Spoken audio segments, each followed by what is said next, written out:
Hey, it's another summertime night up in Cali. We just left the club out the function in the. Hey, it's another summertime night up in.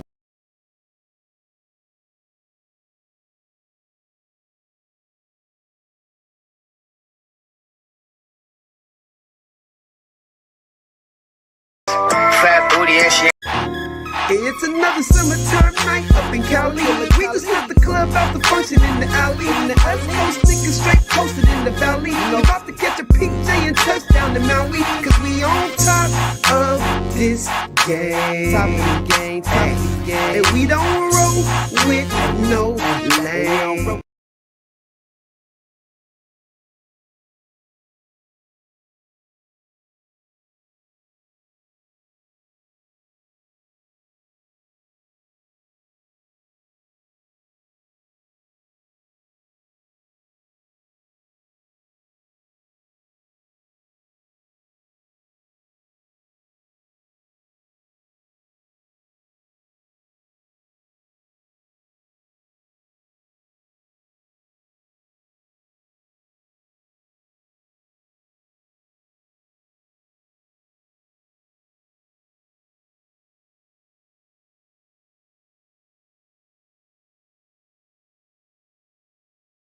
Just I'll be right back.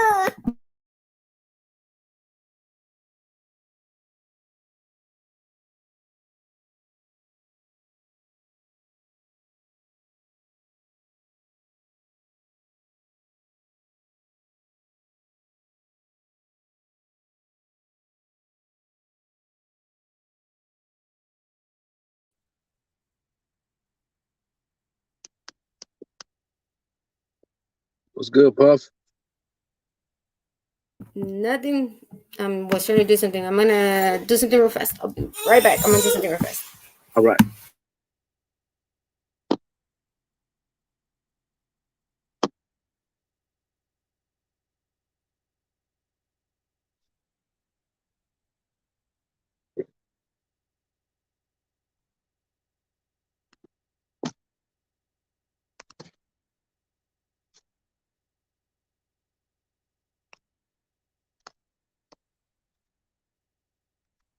Okay, well, let's get started for now. I'm gonna ask you what motivates you to do your YouTube channel.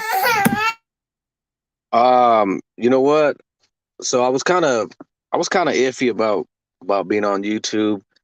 But since I work with kids and just overcoming a lot of obstacles in life, a lot of bad decisions I made, it made me just want to reach out to the youngsters and be a better role model, lead by example. You know what I mean? I was given a few chances, at life, and so I figured I might as well do something positive with it. What is the experience you first got, like good and positive or negative, when you first started your job where you're working at right now?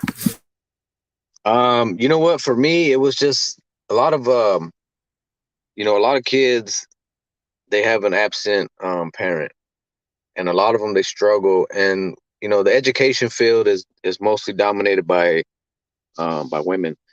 And so there are some males, but it's more dominated by women. So for me, the positive is just seeing a kid that's struggling, first finding out where the problem is, and then just being a positive role model for them. Most of them, they act out, they want attention, um but most of them, they just want to be heard. Most of them, they just want to know that you care about them. And working with children, you got to have sympathy, you got to have compassion for them.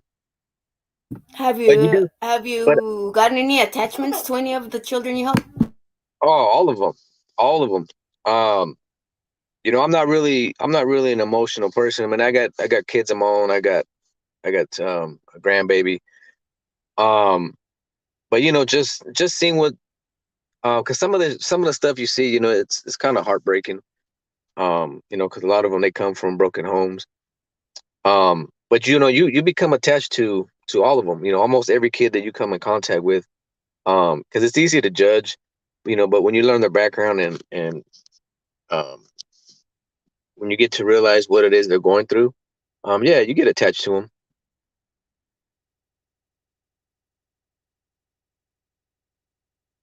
Question. Have you ever had a situation where you meet the actual parent coming to you towards the kid and stuff like that, or seen any of the kids, when they tell you the story and then you see them out without you being at work or whatever, and you see what's going on? Does it get you angry? Does it make you want to go help the child, or do you want to talk to the parents, stuff like that? You know what? That one's a little tricky because it's kind of hard to judge. Um, it's kind of hard to judge, but to be to be honest, when I've met a few parents. I'll see them out in public, and I mean, you can't. All you can do is your best, and that's as far as building a rapport with this child, him or her, um, regardless of the situation. But when you see it out in public, it's kind of hard because you can't really tell someone how to be a parent. You know what I mean? And I bump into students all the time when I'm shopping, and they come up and they hug me, and they call me by Mr. Flores, and their parents look at me like, "Fuck, who's this guy?" You know what I mean? Who's this guy my kid is talking to? But it's mostly positive. I've never seen anything outside of work on the negative side. Even though their background and where they come from. You just gotta me. I just try to be professional at all times.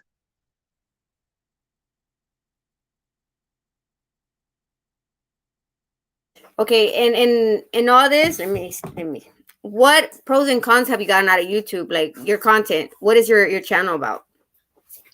Mine is just spreading positivity. I got a small channel. And honestly, I'm not really in it for the money. Um, my goal is just to, if I can reach someone out there who's struggling, a teenager, whatever. Um, I'm just looking to get positive at it. If I can give advice and these youngsters can soak it up and learn from my past mistakes, cool. you know. But I've had some that what I've noticed about YouTube is that you're damned if you do and you're damned if you don't. It don't matter how much you're trying to kick positive. There's always going to be a hater. There's always going to be someone that has a negative thing to say. But me, I try not to engage with the negativity. If you don't got nothing nice to say, I'm not gonna entertain it. I'm gonna leave it alone. Yeah, I'm the same way. That's why when they come in, I'm like, go ahead. You'll be Right? alone It's on this like one. Sit on it. right. Go for it. Right. It's like if you're gonna take time every day to watch my video and then you're gonna hate, hey, kudos, thanks for the view. Hey, you actually Latin Paint says it's free promotion though. I tell everybody, yeah, he's right. It's free promotion. They want to know who you're talking about and why they're talking about him. You know what I mean? They go see the person, they trip out like, what the hell's going on? But yeah, I know what Yeah. you mean. And a lot of things people don't see. The more real you are, the less they can mess with you. I was gonna say a bad word. I'm trying to say bad word. And I noticed a lot of things. If you're positive about your life, and then if you let it get to you, that's a whole different story. You know what I mean? Like you're giving them the win, but at the same time, you're giving yourself up. How weak you can get out of all this. You know what I mean? Right. And see, and the Oh flip side to yeah. that coin is, like because I'm trying to promote positivity on my channel, but at the same time, like I recently went back and watched some of my earlier videos, and I got, I had to check myself because you got to watch what you say. You can't be preaching positivity and then you're doing the opposite. And sometimes, like, like I did a couple of videos of Savage Studios, um, and I did a couple on Casey Anthony, and it's just whatever's going on at the time, the topic, whatever I feel like talking about. If I'm just want to vent, or if I come across a story and it didn't really sit well with me, I want to voice my opinion. I'm human. I'm like anybody else. I got feelings. I'm gonna go ahead and talk about it. But Savage Studios, um, those videos, they kind of rub people the wrong way, and here's why. When I first started, when I got on YouTube, it was mainly just to watch videos and see what everyone else talking about. When I discovered Savage, um, he was very vocal. He didn't really hold nothing back. Um, but at the same time, he was reckless. You know, he you could say he was one that spoke his mind, but at the same time, and I actually got in touch with Savage when he was still alive, and me and him we shared a couple of text messages, but I kind of strayed away from him because I felt like he was just bringing a lot of negative attention to himself. You know what I'm saying? With all the beef, and I've just He never been a thought. fan. Go ahead. Oh my god, my computer. He saw it again, like another person trying to come at him to like sideways and stuff like that. That's why I see every time I seen him on somebody talking to him, somebody try to say something positive, but to him it was like, you don't know me, you did Right. it. And So and you I know, was like, okay. and speaking on Savage Puff, so just a few months ago, I actually spoke. I actually got the opportunity to chat with his mom. Through text message. So I asked her, you know, would you be willing to chop it up? And she said, you know what, I'm still grieving right now. And I said, hey, I respect that.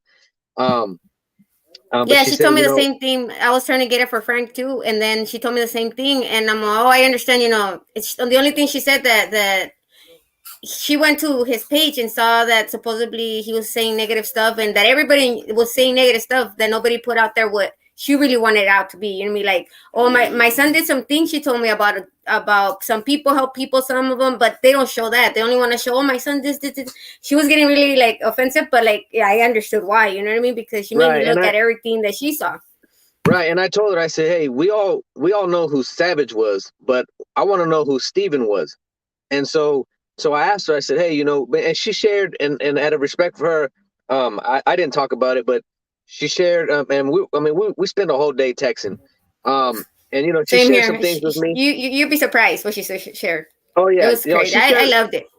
yeah, she shared a lot of things with me that I was surprised, and I mean, and that's what I wanted, you know, because at the end of the day, no matter what he was, no matter what he stood for, he was still a human being. You know what I'm saying? And she shared she shared some information with me that I didn't expect her, you know, because she watched, and at first I told her, I said, hey, go and watch my videos. If you feel like anything was disrespectful, I'll take the video down. I Yeah, don't really care Frank about did the the views. same. Frank did the Yeah, same, and she's and good he's all people. like, You know, okay, yeah, she was from she's the good heart. people. Yep. Yeah, no, she's good people. She, you know, she spoke from the heart, and I respect her for that. And you know, we chopped it up a little bit, and I said, hey, whenever you're ready, you know where to find me, and maybe we could do something.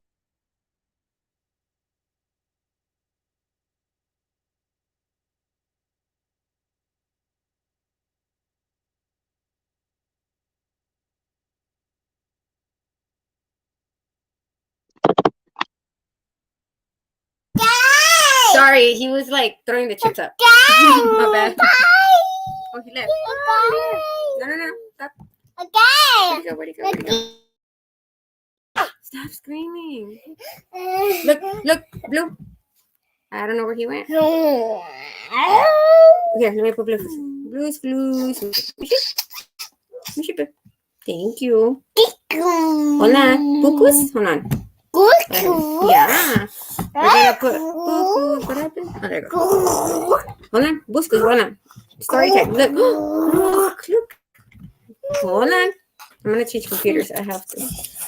Blue's Clues. Hold on, let me put Blue's Clues on it real fast. It's because he's doing a mess. Hold on. Blue's Clues. No, it's all good. You want Mimi's? Blue's Clues Mimi's?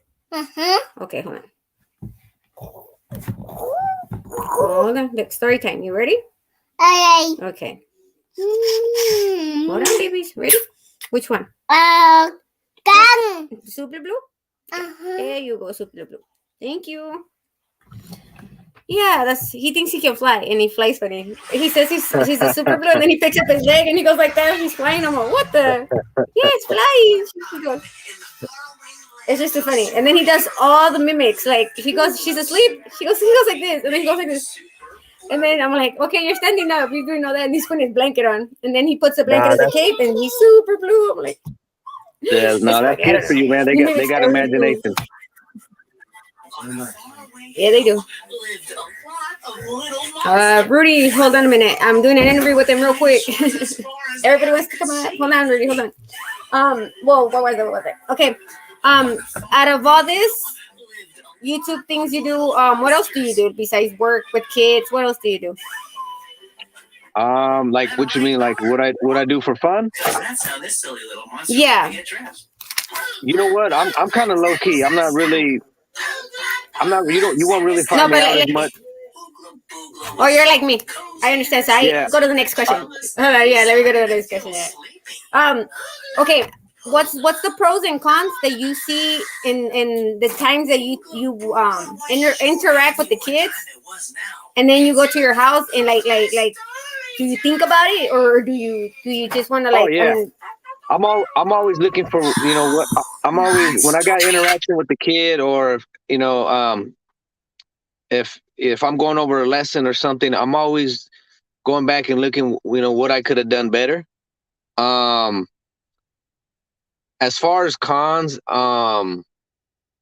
you know what? I'm more of a tough love kind of person. I'm strict. I'm a hard ass.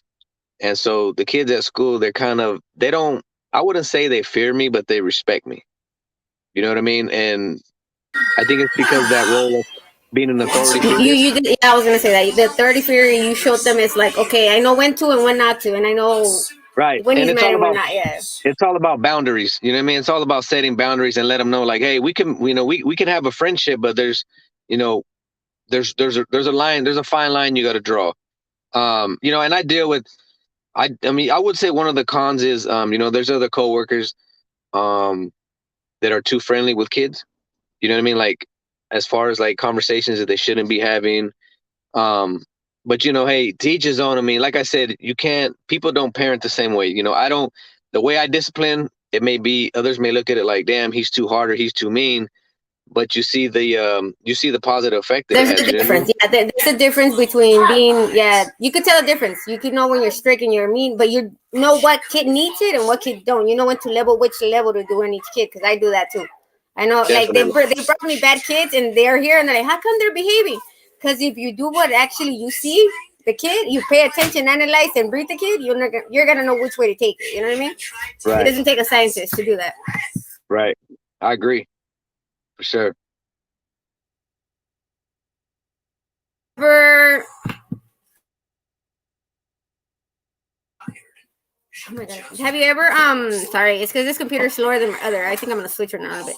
No, you're good. Have you ever had the thing that the kid doesn't show up no more, and you know that kid had issues and they don't show up, and you're like wondering where it happened? You know what? I haven't experienced that yet. But I have experienced, we do experience kids moving around frequently, from one school to another.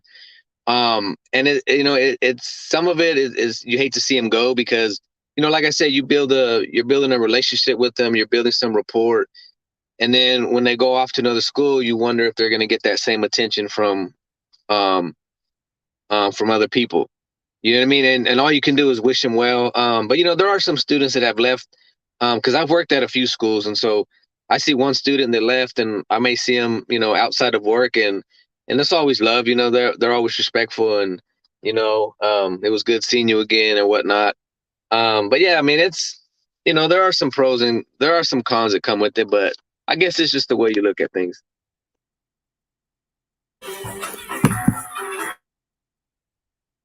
Our culture, you know how our culture has changed a lot. Like I was talking the other day, discipline mode and all that has changed. It's not the same. Right. Not It's nobody not. scared nobody. The kids are something else nowadays. I'm telling Yeah, you no, because I kids are experienced it more. with everybody and my kids too. So They're more kids today. They're more disrespectful. You know what I'm saying? But disrespectful and they don't want to hear it. That's the and whole thing. And then they don't see no fear, nothing. But when it comes to the thing happening, they're like or record right. mode or I got you, or they either pull out something or it's changed a lot. Like it's scary now. Not I mean, scary like in a bad way, but scary in their actions. I see a big difference in like the upper grade, like sixth grade, because when I was their age, um, it's just we were more respectful towards our elders. My generation growing up, I was I'm an '80s baby, grew up in the '90s, and so it's just the Yeah, times I'm times have 82. definitely changed. Times have definitely changed. I just I think social media just it plays a big role in these kids' lives today. They're so quick to grow up. They want to. I think there's a big shift as far as them wanting to prove a point. They want to be popular, but for the wrong reasons. And I don't know if you can blame us, the older people. Maybe we failed to educate them and school them. I don't know. That's a tricky one. Well, that's true because nowadays some parents don't school them correctly. Like I've seen it myself because I have friends that we'll teach them like the street life, and you're like, no, try to make them better than you or something, or don't teach them that unless they need to. It's a need to basis. You know what I mean? Right. And I've seen it all. Like it's crazy. I seen kids that come, like they'll come at my kids and say, hey, my parent smokes and they smoke with us. I was like, what the hell? And I'm like, why would you do that and then gain the child in there? It's like, no. And now they see, I'm gonna put it to you this way. My kids have came to me with stories that I'm like, I wouldn't get caught up on that business, you know, like the kids selling like at school, and like little girls, dude, from 7th on, and they're in the restroom, they're doing somebody, or they're doing something, or I'm like, what and where are the adults in this? Yeah, you know, it made no sense at all to me when I was hearing all this. And then they put it on Instagram or Facebook. Yeah, you know, see, that's why my kids, I don't let them have social media. You know, my oldest, she's 22, but you know, she don't live with me. You know, she has her own family. My daughter's 22 too. She's like, I'm not into that. I just get in it because that's the only way I can communicate with other family members. But besides that, I'm not on it. I don't see no point to it. If I wanted my business, I would have called myself a publisher, and I would have published everything. I'm like, yeah, or my journal. I'll put it out there if I want to. It's nothing but drama, nothing but problems, she says. Yeah, that's it. You know, a lot of people, everybody just post, they put their business on social media, and then they're mad when, you know, people give their opinion, and it's just too much drama for that. You know, that's another reason why on YouTube, you know, I don't like all the beef shit. One man talking about another man, it's like, I don't know what that does for people. You know, does it put money in your pocket? Is it improving your mental health? I mean, I just, it's mind-boggling. I don't get it.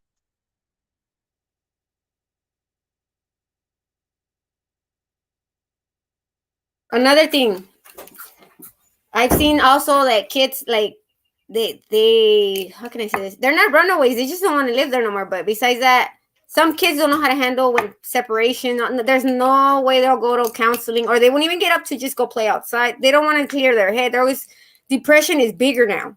Depression is completely big, and bullying has gone worse than I've seen in life. And I'm like, wow. Yeah, see, and that's one thing I don't tolerate is bullies. I can't stand a bully. I can't stand a bully for shit. That's just something I don't tolerate. You know what I mean? Like, if you got to belittle someone just to make yourself feel better, then, you know, someone needs to put you in your place, and you're gonna get a reality check.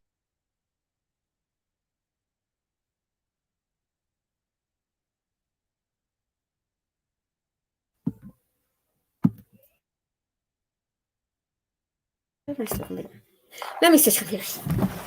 I'm gonna switch my computer. This one's getting on my nerves. I'm sorry. It's because I muted, and then it unmutes, and then it don't mute. Okay. Another thing. What do you think about culture nowadays? What do you think culture? Oh my God! I don't know what it means. Independence and all that starts happening. That everything's mainly like not all there. Some kids are way off on a lot of kids nowadays. They think they know more than we do. I'll put it to you that way. They think they're smarter. So, what do you think about that? I think it's the way we parent. I think you got to be open. As me personally, I'm an open book with my kids. We talk about. I try to be as blunt. I'm an honest person. I'm blunt. You know, I speak from my heart. But I talk to them just, you know, not as if they were my friend. But I'm aware. I let them know that what to be aware of, what to look out for, how they should carry themselves. Always be a professional at all times, because you never know who's watching. But I think the dependence, you know, because like my daughter, for example, she's 17, and she has this whole thing about being independent, which I'm grateful for, but she wants to grow up too fast. You know what I'm saying? And my biggest thing is, listen, never pursue your education. Just go to college fresh out of high school, get yourself a career, buy a home. And boys and shit, you can worry about that later. They're not going nowhere. You know what I'm saying? But I think she's also influenced by her peers, what she sees at school. You know, most of her friends got boyfriends. My daughter, you know, I don't let her date. I kind of keep her sheltered, and I try not to, because the more you keep them sheltered, the more they're gonna want to run loose. I mean, but overall, she's pretty much a good kid. You know, she gets good grades and whatnot. You know, she's a good kid overall. But I just think it's a lot of what she sees. You know, it's like monkey see, monkey do.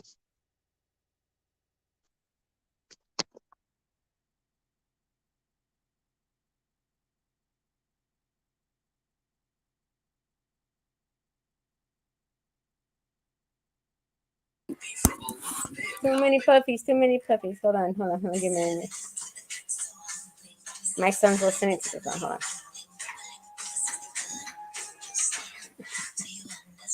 He's autistic. He's one of my challenges, trust and believe me. No, it's all good. Hold on. Let me take one off. Ta-da! Where we go? Switch mode. There we go. This one's too slow. Okay. Here we go. No, I couldn't see. Okay, here we go. You hear me better? Yeah. Oh, yeah, this one works. Okay. I was gonna say, what do you think has changed on the cultural ways of, well, we all mix now. We're mixed. We're mixed in a lot of different cultures now, but you know what I mean. Yeah, so here's the thing, when it comes to culture, it depends. I guess it depends on what you're asking. So as far as like our culture, the Hispanic culture, I feel like times definitely, I feel like our culture has changed a lot. Um, but I will say this, to be fair, I'm not a big fan of our culture, the Hispanics, using the N-word. I'm not a big fan of that. And here's why. You know, when I grew up, we grew up having respect, especially for our elders. I was taught how to be respectful towards women. Um, A lot of and our morals are gone. yeah, Also, a lot of morals, they're not there. A lot of values that we grew up, the traditions, it's not there no more. And I got black family. You know, my grandpa was part Puerto Rican. I got black uncles and cousins, and still, I don't use the N word. I don't use it freely. I don't say it at all, to be honest. Um, and I have black friends, and you know, however they choose to use the word, hey, that's on them. But me, I'm not a big fan of it. And you see these kids nowadays, and they're dropping M bombs left and right, and like it's cool to them, and like to me, like I hear it at work, and I'm like, hey, nah, you guys like cancel that. let You me know what I'm tell you, saying? when my son came to me yesterday. Okay, the other day he told me, "Mom, guess what? My black friends, they told me I'm part of the Black History Month," and I'm like, "What?" I didn't understand what he was talking about, right? And he goes, "Yeah, they're gonna put me into the Black History group." I'm like, "Why? You're Mexican, you know what I mean?" And he goes, "Because they say I'm black." I'm like, "What? You're not. You're Mexican." I don't understand. I was laughing, but at the same time, I wanted to be serious. You know what I mean? Right, And I was like, "What the hell?" Yeah, because on my hair, he has a fro and stuff like that. And he's like, he looks black, but he's not black. He looks Puerto Rican, but he's not. He's Mexican. I told him, as long as I know you're Mexican, so you shouldn't be even joking, making. It's like you're making fun of them. Like, you know what I mean? Hold on, baby. right. I mean, but at the same time, I feel like, you know, I feel like our cultures are, you know, I feel like the tensions between Hispanics and blacks I think it's improving, you know, because I remember back in the day, I mean, you know, they didn't get along. Exactly. That's Um, what I was telling my son, you gotta be careful where you say it and how you say it and how it's played with, because somebody older than you will come at you and be like, "What the?" You know what I mean? And he right, goes, "No, boy, I didn't say it with the R." I'm like, "That doesn't matter, A or R or whatever the letter comes out of. I don't care. You don't say it. Oh, but they call me because we get along. We know each other. It doesn't matter if you know him for a lifetime. I don't care if he's your blood brother, but you know what I mean. You can't be doing that. You gotta right, respect the boundaries and who to and who not to. But you don't understand. To all the kids now, it's fluent. He's like, it's fluent to us. It's not like some we're saying it in a bad way. To you guys, it's not bad, but you don't understand the matter of fact that can flip in a quickness, and you don't understand that the consequence. No, it's not. right. I tell my kids, if you didn't learn it from me, I'm gonna let you fall and learn yourself and pick yourself up and do it again and see what happens. Oh, that's a fact. Yep.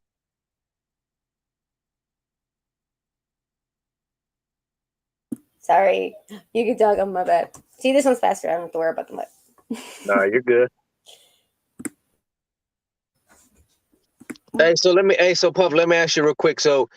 Um, because I discovered you on YouTube a while back.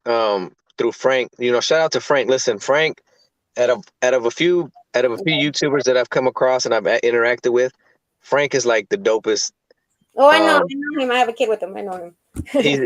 he's he's down to earth. That dude, you know what I mean? He's always show love, and um, that's like one of the few guys on YouTube that I've interacted with that um it's always been positive. You know what I mean? Yeah, I've known him for a while, for years. His son's 10. But you know what I mean, like, and we weren't even supposed to. You know what I mean? We were good friends. It was like I tell everybody, it was just that one time thing. You know, I don't know what happened. We were too. Things happen. Things happen. It happens in the first way. But and then wait, my mom goes, damn, he can't deny I'm your son. And you see my son, and I show you his kid pictures. You think you're watching the same picture, but no, it's the same person. I was like, yeah, that's just trippy. But No, Frank is dope, man. Frank is dope. Shout yeah. out to Frank, man. Frank's good people. And me and him get along. Me and him are cool. We're good friends. Still to date, we're still good friends. If I can help him, I help him. If he helps me, I help. We know how to cooperate with each other. You know what I mean? I don't gotta lie to kids. And I get along with all my kids' dads. You know what I mean? And I try to help them as much as I can go far. And you know what I mean? And if they need help, I'll help you halfway. We meet halfway. You know what I mean? Right. And yeah, sometimes if they can't make it, I try to make a lie to make it seem like they made it happen or something. But you know what I mean? My kids already caught on to that one. My oldest kids are, yeah, you're trying to cook for my dad, and I know you bought it. We just seen you come out. I'm like, shh. I hear that. And I'm not a bad person, to be honest. Like, I don't hold grudges and then be like, yeah, at the beginning there, I didn't like anybody. He gets pissed off and started, but then I think about it, I'm like, no, it's gonna bite me later. It's just like, shh, Martha. You know what I mean? I catch myself before it gets bigger. Right. And I'm a straight up person. I'm gonna tell you, I'm not gonna eat around the bush. I'm gonna tell you straight to what it is. If I don't like something, I'm gonna tell you. I'm gonna call you on it, but not on public. I'll send to the side and then, you know what? I caught this, and that. You know what I mean? But I'm gonna be like, hey, you know that fool right there? No, I'm not gonna be like that. There's no point to it. I don't get nothing out of it. Right. Oh my god, that shit hurt my ears. Sorry about that. No, And it trips out a lot of people because I don't see no point of pointing fingers. If I did it, I did. If I wasn't in, I'll tell you. But if I wasn't, don't involve me in it. You know what I mean? Like, right. No, and you know, one thing that I'm big on is like, if I ever meet somebody in person, like, you know, if from YouTube, I want you to be exactly the same person who you are on camera, on YouTube, and in real life. Like for example, today, I don't know if you know who Renegade Media is. If you ever get a chance, check out his channel. He's dope. Anyways, I've been following this dude for a few months, and today I ran into the dude, and he was the same person that he is on camera. And I like that about people because I won't say who. You know, I'm not here to speak bad on nobody, but there is one person on YouTube that I used to follow. I was subscribed to their channel, and I came across them in real life, and they acted totally different. Act like their shit didn't stink.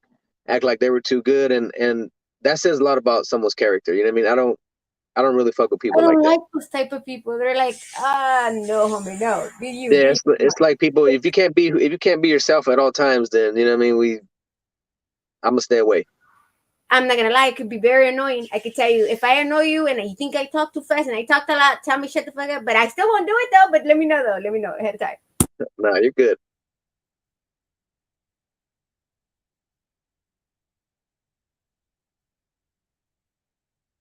I had to switch it. I couldn't stand like that. I couldn't see myself. I'm like, where the fuck? Yeah. But anyways, I changed the light part. But anyways, in any of this YouTube genre thing that's going on, what have you learned the pros and cons? I could tell you a lot of them, but what have you learned? You know what? I guess I'm still trying to navigate my way. I'm still learning. One thing that I will say is, you know, the pros is, just be positive. You know, be positive. You know, be kind, give back if you can. As far as the cons go, you know, I guess I don't really look for any cons. I mean, there's always going to be someone that has some negative shit to say. There's always going to be people who are going to be quick to judge. I just don't let it get to me. I guess I don't really pay attention to those kind of things. You know what I mean? I just do me. As long as I'm pushing. Watch you? What's I heard up? a lot of people that don't let their family watch the YouTube. Do you let your family watch your YouTube? You know what? I think two of my kids are subscribed to my channel. But I don't think they understand what I'm talking about, if that makes sense.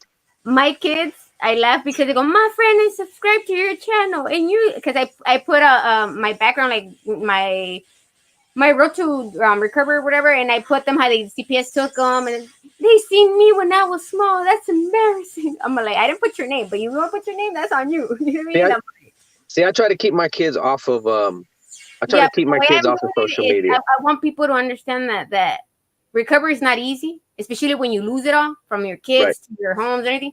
I want to do a separate YouTube channel with kids psychologists that is like that the traumas, because I've lived it and I'm Yeah, still me living too. it No, now. me too.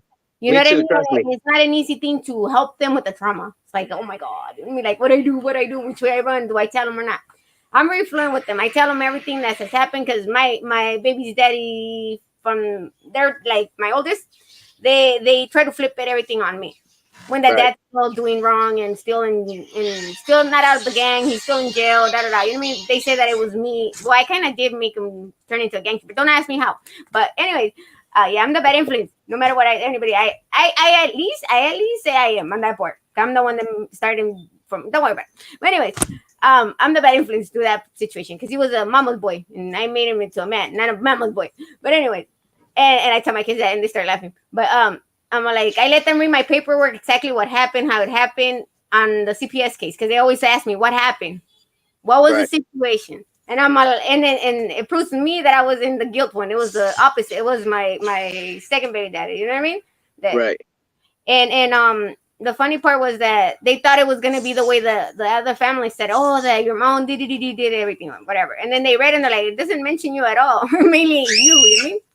Right. And I'm like, yeah, the situation, I'm not gonna explain. I told them, but this is what happened, and I at least they knew I was trying. You know what I mean? And I apologized to them, and I did all that, and it's hard for me to get back that time. But Yeah. No. Hey, but as long as you know going forward, they saw me do it, though. That's the you're thing. heading in a positive direction. That's all. That's all that matters. You know what I mean? That's what they told Everybody. me. We saw you trying. At least we didn't get left behind at the home or whatever. You didn't just leave us. You were actually pissed off because you couldn't see us, and we saw that there were six Right. and almost three, and then the other one was 10.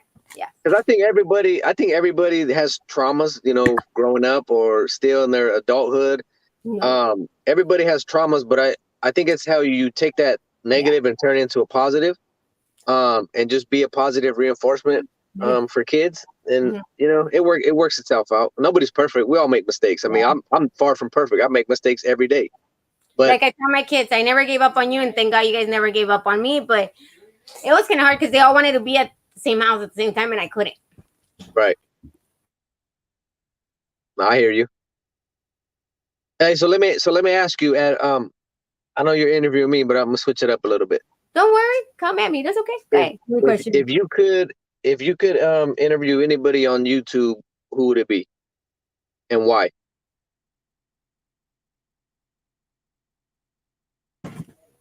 I want to get Frank interviewed, but because I know him a little bit more in the background side, I want to get him to be open because he's a very shy person when it comes to certain things. And I know him pretty good. So, you know what I mean? And I know what and what not to. You know what I mean? Because if I go random on somebody, it's like, oh, I gotta go do research, and I don't know how the person's gonna react to the question or what they're gonna come up with or what trolls coming with them. You know what I mean? It's like I don't want to be like that. I go through every type of way my mind and thought of before I do something. You know what I mean? Like you, you're a random person that I'm gonna do. You know what I mean? Because it's like I don't know you. I checked some of your videos. That's why I was asking you what's the difference between the content you do and the work you do because it's different. And I was like, I seen him before. When I first saw you again, I was like, I seen him before. And then I remember Frank. And I'm like, yeah, I remember. That's what you said. I was like, yeah, I remember. But yeah, you're a type of person that you're a serious person and you're you know when and how to talk to people. I know that. And when you're serious, that means you didn't get that vibe that you want to communicate with the person. I noticed that. And then when you talk to a person like fluently, like normally, I know you're all right with it. You're all right. You're not perfectly fine with the person because you don't know the person, but you're fine when you're actually communicating. But if you just give it look that was silence mode, it's like silence killer mode. Yeah, I know you don't like me, that's right. But No, it's not. You know, I'm just trying to feel people out because, like, you know, like I said, I wasn't really. I'm not on YouTube to to see what's up with everything and be To all. go viral. I'm not trying to, You and the chavo up in here. Yeah, I know what you mean. that's not me. But I do like meeting new, people along the way.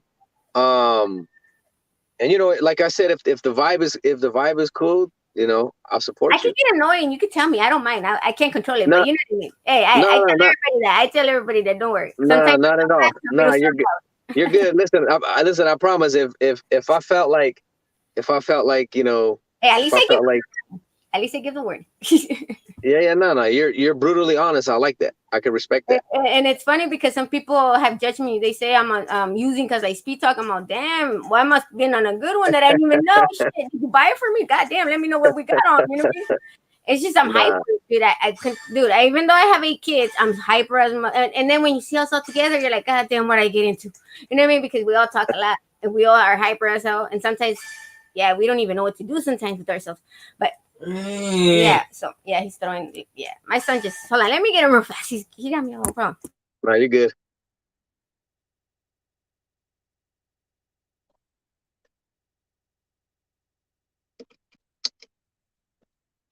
I've been rained of soap on my hand. Hold on, he was raining it out. It's like now I gotta change my sheets right now when I'm done. Yeah, he plays with everything. It's okay. Mama's here to clean it like everybody tells me. It's easy as just take the blanket off and go run. No, it's funny because everybody tells me, "Hey, you look like the mom, the duckling mom. You know, all them ducklings from the big ones to the little ones." I'm like, I don't know. It's like I wanted this. A little bit like a core cut. Go. Hey, so if you don't mind me asking, where are you from? Are you from here in Cali? Yeah, I'm from Cali. I'm from the Imperial Valley. Proud to Okay. I'm all proud to say it again. Um, I'm not a bored mijo. He's trying to write on me with a pencil. Yeah. I forgot that. I lost my train. Yeah. Okay. I'm kind of weird, stupid, but it's funny. No, you're good. Don't Hey, worry. You're hey. good. I'm like those big old Cookie Monster chickens. We almost like, what the hell's wrong with me? No. Yeah. Me and my kids are weird. Um, I'm very friendly. Like my kids' friends come and they're like, "Hey, have your mom adopt me." What do I look like? An adoption company? What the hell's going on here? Does that No, make me money they, or they what? they feel comfortable with you. Oh yeah, I know. I just mess Yeah, with they them. feel Like, comfortable hey, around you. I give you a fair warning. If you adopt me and adapt me, you cannot complain. There's no complaint center. You cannot complain. You take me as you like it, and if you don't like it, you're ass. Why? Because you said you want to be adopted. There's no adoption return. Hey, beggars can't be choosers, right? Hey, I'm all like, at least I'm warning you before you say yes. You still want to adopt me and adapt me? You're gonna be adapted to a weird person that is very hyper, okay? And you Now can't. one of now one of my coworkers, she for whatever medical reason she can't have kids, but she's talking about adopting kids soon, but it's a process, and she was explaining the process to me, and they're like real picky, and it's like a whole it's a really it's a long process too. Like they're really picky, but I agree. I understand why, because nowadays, um, just the times that we live in, shit is crazy. Definitely, times are different. I'll tell you that. I'm gonna put it to you like this: some kids, the mom instinct comes out, and they're like, "Martha, don't get involved." I can't. I have to figure out what's wrong with the child. You know what I mean? It's like I have to. I'm like that with all my kids. I don't leave them until I look at them. You know how mom. Oh, I know. So speak now before I hurt you. Speak it. I tell them, but they speak. I like to help a lot. I help a lot. I don't know how to say no. I gotta learn how to say no. I can't say no. Yeah, so it's hard. It's hard to be like that, but at the same time, people that have a kind heart and that are always helping others, they're the ones who get taken advantage of. Yeah, I've done that. Yeah, I know what you mean on that part. A lot of people use me for so many different things.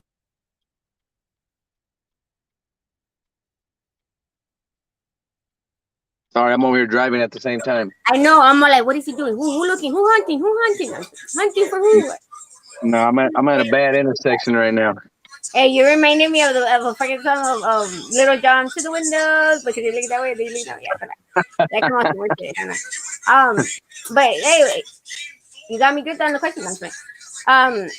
What is the thing you wanna let people know, though, like kids, whatever motivates you to make them motivate? You know what? Just always stick with your education. Be a leader. Don't follow. Um, know right from wrong. Oh, you know what? One thing, if I tell everybody, I tell all the students I come across, choices. Always make the right choices because I there are tell them consequences. responsibilities or fuckabilities. Which ones do you choose? Right. No, always make the right choices. That's what I'm looking to get out of my channel um is just spreading positivity. You know what I mean? I know some things I might talk about may not be everybody's cup of tea, but like I said, I'm human and They you know, either there for a reason or they're there for bad reasons. But either or, somebody's still listening. Like I tell everybody, it's gonna go in somebody's mind. It might go out one ear and out the other, but later on they're like, "Hey, what did that fool say?" You know what I mean? I've noticed because I've seen it and I know, and I done it myself. you know what I say is listen, in life, either you're somebody's lesson or a blessing. Either I one. tell people, if I come into your life, it's for a reason. If you Right. need help with somebody's say recovery, you need some type of help because you feel alone. I'll adopt you, but do not ever stab me in the back because yeah, it might not show it, but I'll slowly push. And then you're Right. really gonna be alone if I'm the only person you've been trying to, as And a then family. and then too, you got to be careful with that because on the flip side of that coin is people start, I guess when you're helping people, you got to also be careful if you're enabling them too. Because some people get it twisted. You know, I've learned the hard way. I There's learned the only a hard few way and it people hit me hard. That one hit me hard. there's only a few people that I have in my inner circle, and I choose. I don't care to have a lot of friends. I mean, the friends that I do have, I've known these guys for 20 plus years, and they're like my brothers, and I'm not really in the business of making a lot of friends, if that makes sense. Yeah, you're like me. I make my circle like really short. Like I only got two friends out of all my crew. Most of them are dead. You know what I mean? Same. They gone different ways. You know what I mean? And I only have two left. One's two houses down, and the other one's a block away. She moved closer to me because she can't be without me. She says, I leave and she hears echo and she can't concentrate. I'm like, what the hell? I thought you were annoyed by me. No, Martha, you leave my house is echo mode. Yeah, because I'm laughing. And I don't mind. I don't mind doing like friend mode. I call them acquaintances because sometimes there's something else full of No, bullshit. that's what they are. They're acquaintances. And my kids are like, why is it an acquaintance and friends? A friend is like my daughter. I explained to her because she has a friend that dude midnight or no matter where the hell she's at, he'll call the mom, bring me over here, and he'll come. He'll bring her in a bike. Okay, he lives like fucking 13 blocks from here, and he brings in a bike at midnight because she's hungry. What friend does that?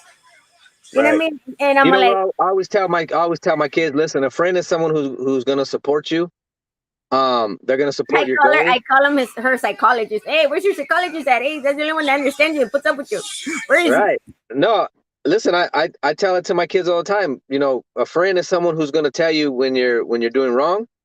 They're gonna tell you, they're gonna support you when you're doing positive. They're gonna help you make the right choices. Anybody else who's doing the opposite, you don't need them. You don't need them around you. And my daughter goes, oh, so that's a true friend. What the hell do you mean? Are you still questioning the mother? Oh my god, you still questioning the child? He's like, you don't get it, do you? The day you get it, the day you lose the child. Yeah, it's crazy. Sorry, I don't know. Did it pause? My phone was ringing. You're good. All You're right. good.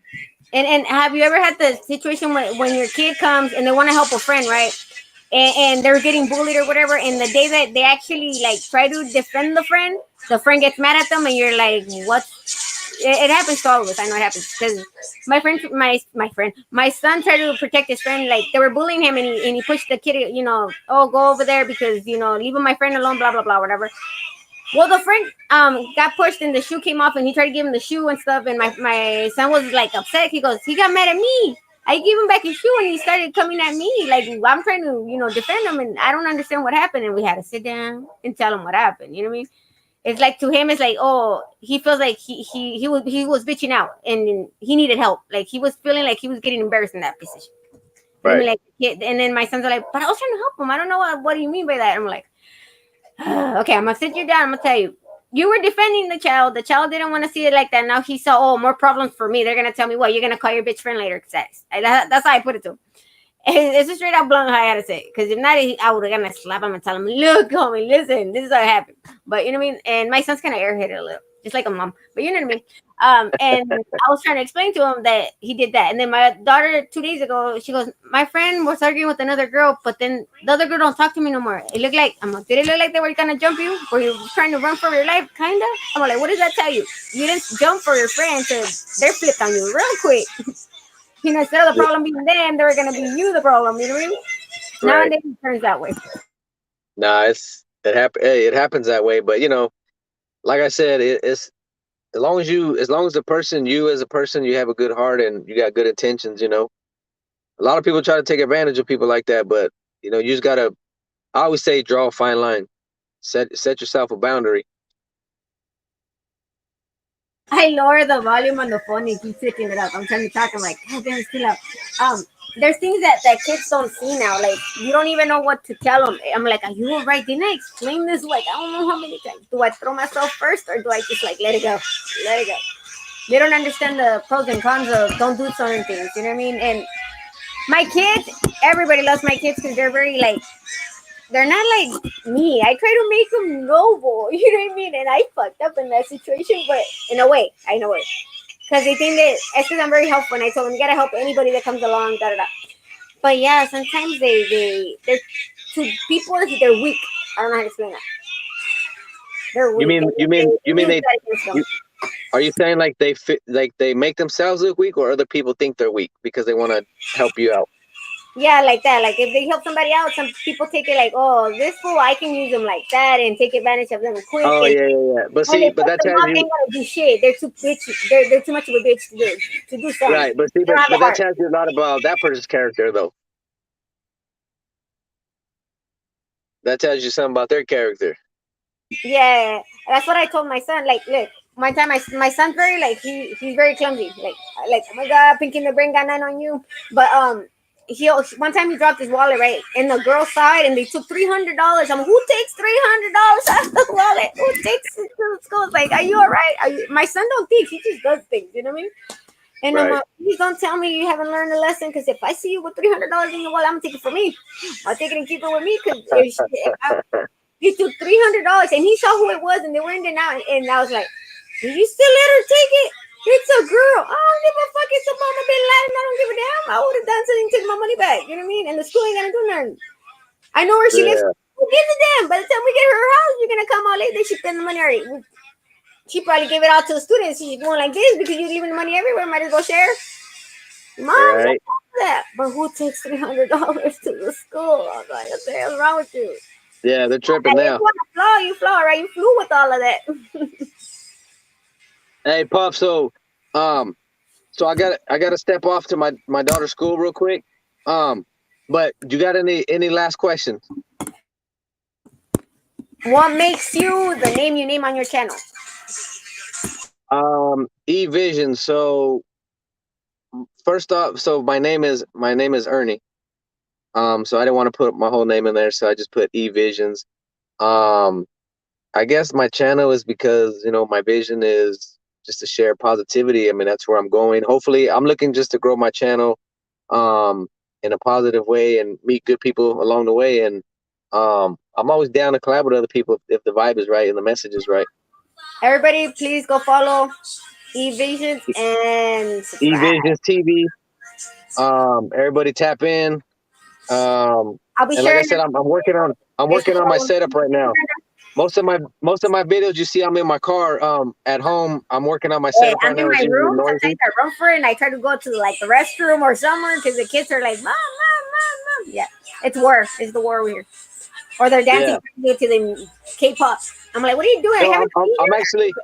I'm actually working on my setup right now. So probably like in another month or so, I have my whole setup. It'll I'm gonna look have a whole nice. new room because they're building a studio. Nice. So Hey, yay! no, we'll collab and we'll do this again. Yeah, you gotta help me on the mental health like talk about kids and stuff like that because some people don't actually know what they got in their house and how to figure it out. You know what I mean? Nah, I'm whatever looking for you people to need, have on that. I'm down to collab. We'll do it again. Like I said, I'll tap back in Less with you noise. and Less I'll noise. be on here more. Less noise and I'll, less issues in my child over here. Nah, you're good. Hey, we'll tap in again soon. Anybody watching, subscribe to my channel, visionz TV. Hit me up and we'll do some more, Puff.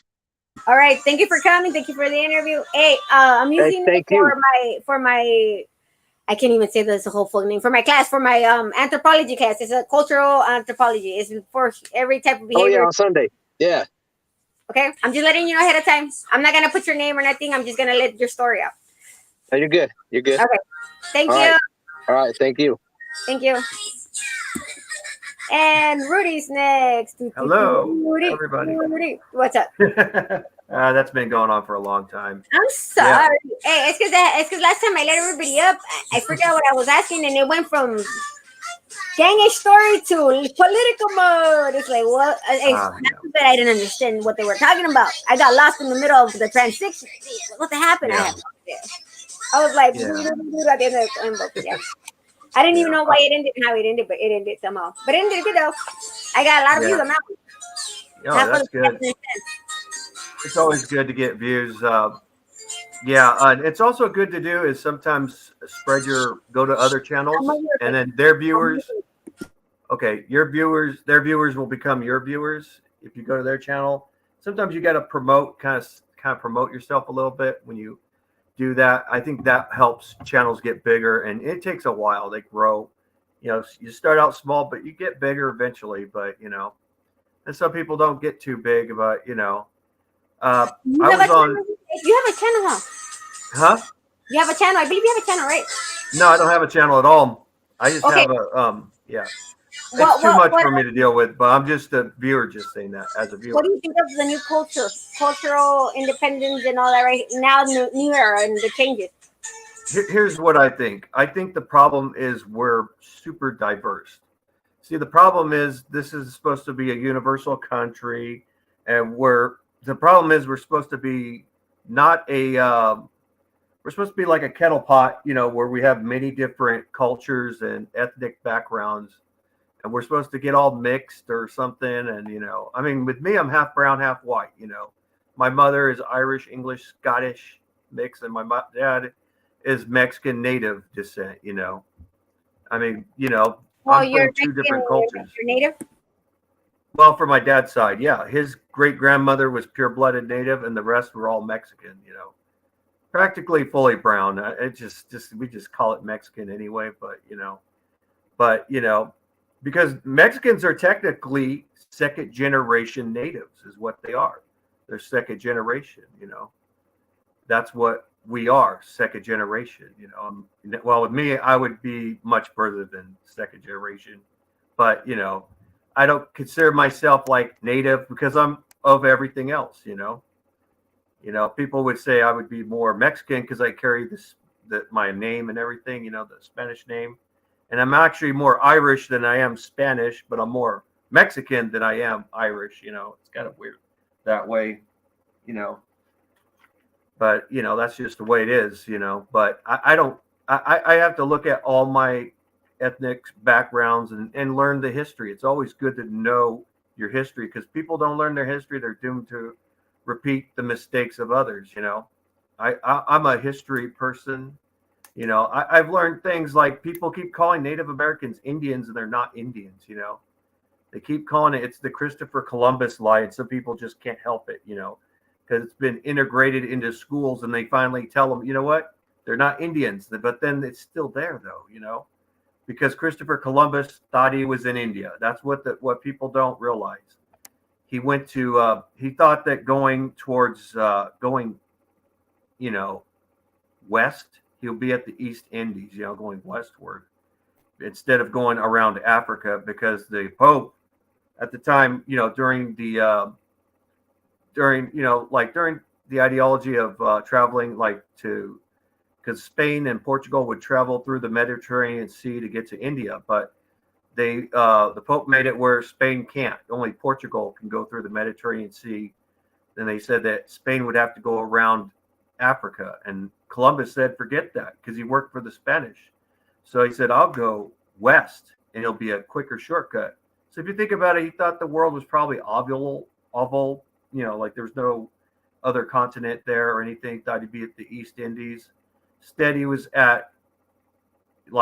the East Coast of the United States. He was not even, he just saw the natives there and he didn't stay there. He was like near New York and everything. They traveled all the way down to like Central and South America, Hey, you want to draw? I'm gonna invite Strange wants to get on this. Let me get Strange to come with us so we can draw something. I got a challenge for all three of us, so we're gonna draw something. Hold on, give me a minute. I'm trying to get it on the computer. because I gotta do homework too. So I'm gonna do a Okay. lot of things. Hold on, give me a minute. It's from art class. I gotta do some. Yeah, you can help me with that. Hold on, give me a minute. Let me just do this. Estamos multitasking. No. Yeah. Yeah. Yeah. But real quickly though, it's just like what you learn in school, whether it's elementary school or college. College is a lot more. You learn a lot more in college than you do in high school or or even grade school, because you learn a lot more. That some schools they only teach a certain amount, but I encourage people to go to college or community college schools, and teachers there could teach however they want. They don't have to, they don't have to teach what they're told to teach necessarily. You know, that's what I like about college. I don't like how schools are. You'd be surprised. I learned a lot of things that the schools didn't teach. And I learned a lot. With my years in West Hills Community College. Learned a lot. It was like everything I learned in high school. Most of it was BS. In history. Crazy. But yeah.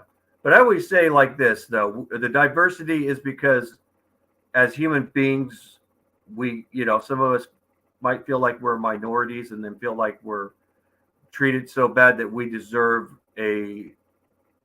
something in return, like some brown people, some black people, like the Moorish nationals were an example. So they make up a lie saying that they were indigenous to this land and everything. And they said, I'm not African or black or African American. And they're saying that I am a Moorish national. And Moors, actually, it's kind of funny, the Moors were gone way before the 13 colonies began. Because our Spanish ancestors kicked them out of Spain. They were in Spain and Portugal, and they even conquered parts of Greece and Italy. That this was during the time of Holy War during the battle of Christianity and Muslim. It was a battle. I mean, even in if you think about like the Valid the Third, known as Dracula, he was Romanian, but he was kidnapped. Him and his brother were kidnapped by a sultan, and this was the ideology where the Arab Muslims were trying to do was convert other countries into Muslim belief. And the Moors did the same thing. They did that with the Africans in Morocco that were indigenous to Morocco, because the Moroccans, the Moors, they were not really Africans at all. They were Muslim Arabs, and they conquered everybody. But as soon as they were building up big, like the Romans, they fell apart. And our Spanish ancestors kicked them right out. They were defeated, and they were sent all the way back to Morocco, the northwestern part of Africa. But then they got conquered by the French and everyone else. And you look at the Morocco people, they are not the conquerors that like their ancestors were. It's how things change in history. Since you're gonna come up right now. I was gonna tell you they gave us a word. You want to draw with this or no? I'm waiting for Strange to come. Yeah, I kind of don't have anything to draw too much. Not, I was thinking of that one drawing that I had. I was gonna try to do Indian ink, but I'm just not. I need that ink got me. Oh, my hand. I didn't know it was that like weak. You know what I mean? I tried it, and except I had a black hand. Don't ask me how. But even my paper, I didn't expect it to like be so fragile. And I'm like, that's why they had the bubble wrap around it, and I didn't leave it alone. I was playing with it, and the bubble wrap. Yeah. Yeah, I never did the Indian ink. I never used bubble wrapping, but we used no. They had it like that. They gave it to us at school like that. I'm like, what is this for? And now I know why they had it. But yeah, we don't now I don't have them. We're gonna do. Ooh, I got a good concept for light and feather. Ooh, I know what to do. I have an idea. I picture it. Yeah, or drawing paper. Bristol paper is the best to use for Indian ink, though. Yeah, but I got like cardboard. Yeah. So, I know the schools. I'm listening. I learned like from comic book people when they used Indian ink, they would use pencil and then they would trace it with Indian ink, and the Bristol paper holds off, and it's good to be used as a negative, and they use their copy machine, and then they scan it, put it in the program, they add colors with using computer technology, and that's how they make the comic books. They did that in the 90s. It's crazy.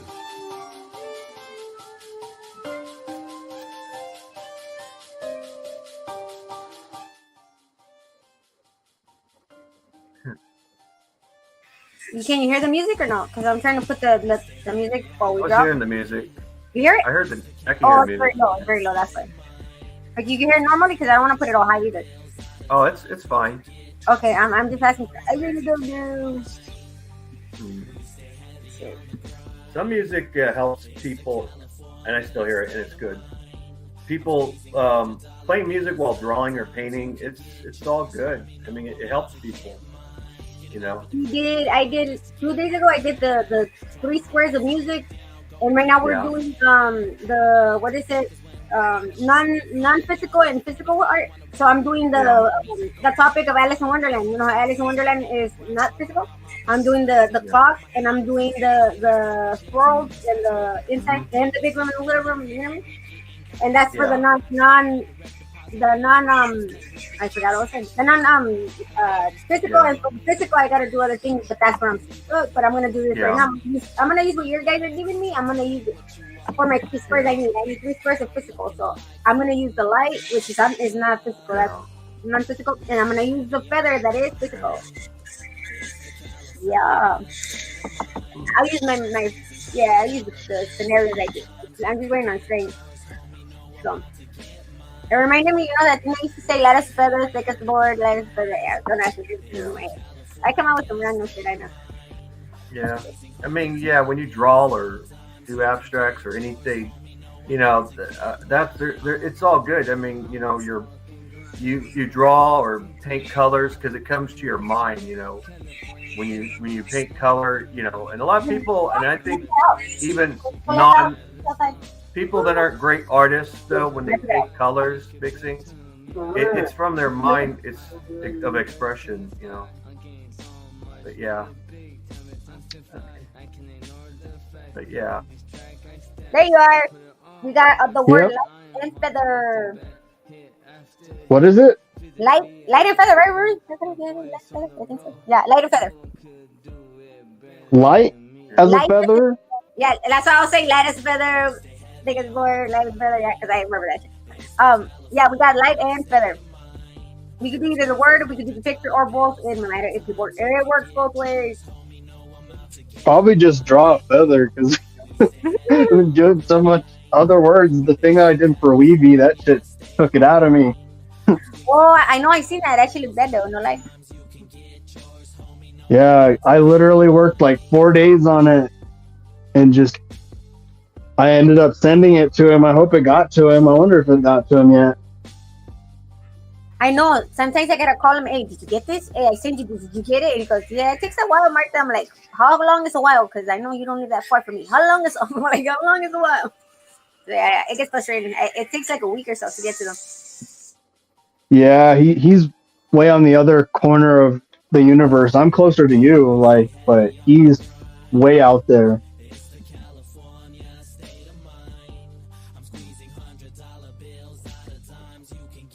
Ruby says that the music is not that loud. It's okay. It's perfect.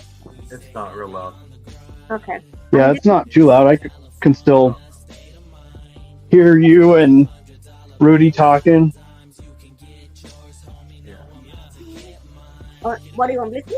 Say hi, everybody. Hi, everybody. Hello. No, Hello. I say hi. Don't press that. No press, no do. Hold on, you want Bluetooth? Again? Hey, you should do super blue study. There you go. Oh, watch out. Don't break my phone. Okay, there you go. I'm gonna use a real feather actually to do mine because I don't know. You're gonna go do it realistic. Oh yeah. I always say this. This is what a teacher has always told me. Talk to us. A lot of people get,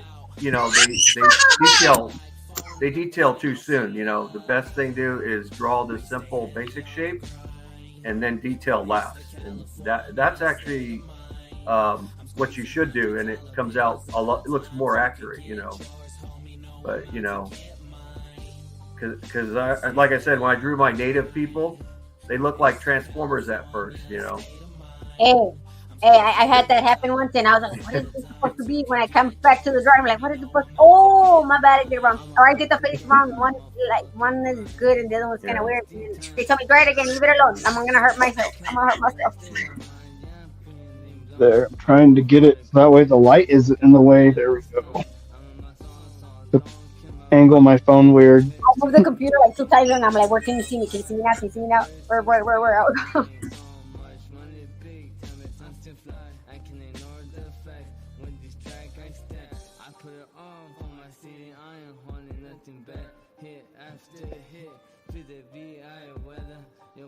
On the road, no one could do it better than me.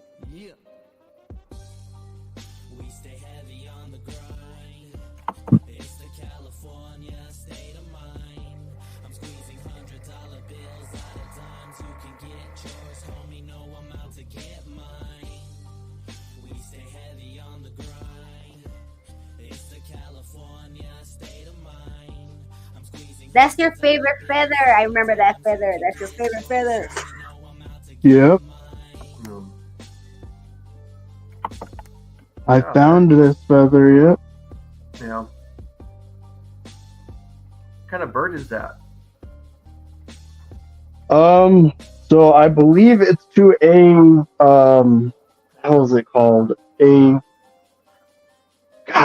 I was just telling somebody this the other day. My brain isn't working today. Is it like is it like a bird of prey or anything like it? Yeah, it is, but it's like a what the hell is it called? Like a falcon? No, hawk, it's eagle? yeah, it's something I can't remember, but it's something shin hawk. Oh, it's a hawk. Yeah. Oh, it's a fish hawk. Because I know peregrine falcons are smaller hawks. They're the fastest. So she birds lives. in the world, though. Yeah. Oh, my bad, man. But I was gonna say that hawk actually lives by my window. Oh, that's cool. Oh, hawks are pretty good because they get rid of vermin, though. At least you had a hawk. I have a goddamn rooster that won't shut the hell up at 3 o'clock in the morning. Yeah. I remember my grandfather had a peacock that would say "a-hole, a-hole," and it looks like he's saying "asshole." Hey, one time I heard a peacock say that. I was like, what did it say? Was I tripping or did I hear right? And my son just started laughing. And you want to go hear it? Go to class. What happened? Yeah. Yeah, it's surprising. I've heard animals say the strangest things. I always like to hear a dog howl, though. It's cool. My daughter used to make her husky say, "I love you." I don't know how she did it. Yeah, I've heard a lot of strange things. I've heard a seal say a word completely, like 2 or 3 words, and it was crazy.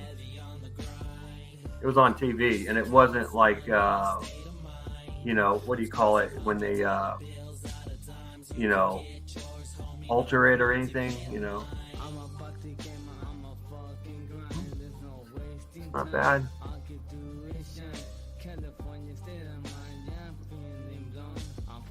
Yeah, with some feathers, you can like if you're doing the like dot rendering or line rendering, that works pretty good too. You can, my uncle like almost stippling. Yeah. My uncle told me that when he did these drawings of people on a coffee mug and it's realistic, he said his technique was rendering. That's what he did. He didn't like go line draw. He did this, tat, tat, tat, tat, tat, tat, and it's like crazy. I was like, dang, and it's so real. I mean, he'll do is after he draws the face and everything, he'll spray it with something so the pencil doesn't smear and it stays permanently on the coffee mug, Just like you do on, it's the same kind of stuff you do on paper, like I did in college, Here from the lab was telling me all kinds of techniques, but I didn't understand some of them, but I told him I'm going to try to do it, and mission failed, because it's kind of complicated with some techniques.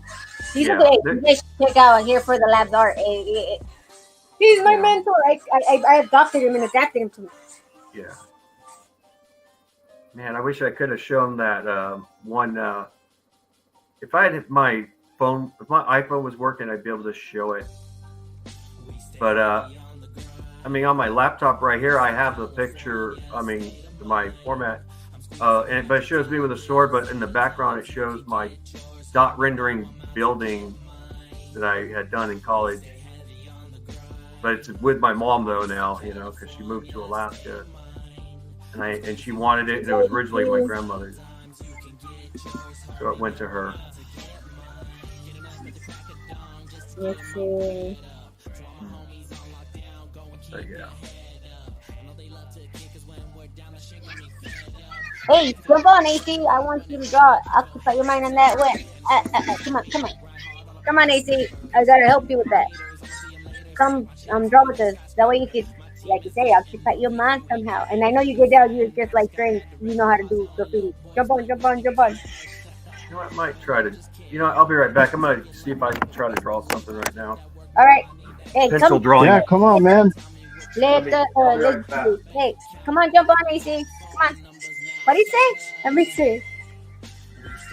Ooh, you got me now. Where are you? See, all these other channels seem to be on a time limit, so I stopped 2 minutes. Hey, nowadays you're correct. Not everybody's on time limits. Oh, you're on the bus? Oh, man. Hey, you're not making any excuses. That's what I would do. Okay, but whenever you get a chance, and if you want me to get on, whenever you want me to get on, just let me know, and I'll get back on here. You usually stay here like without even knowing, like 2-3 hours. And at 4. Oh, did Boyce tell you, Strange? What? He's having an interview at 4. But I don't remember what time.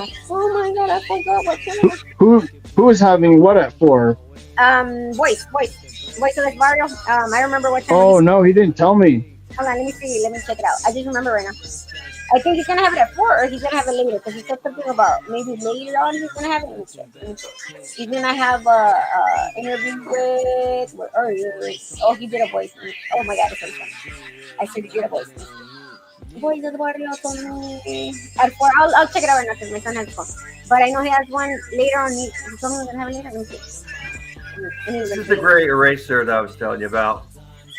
This is it looks like putty and everything. It's a gray eraser. What is that?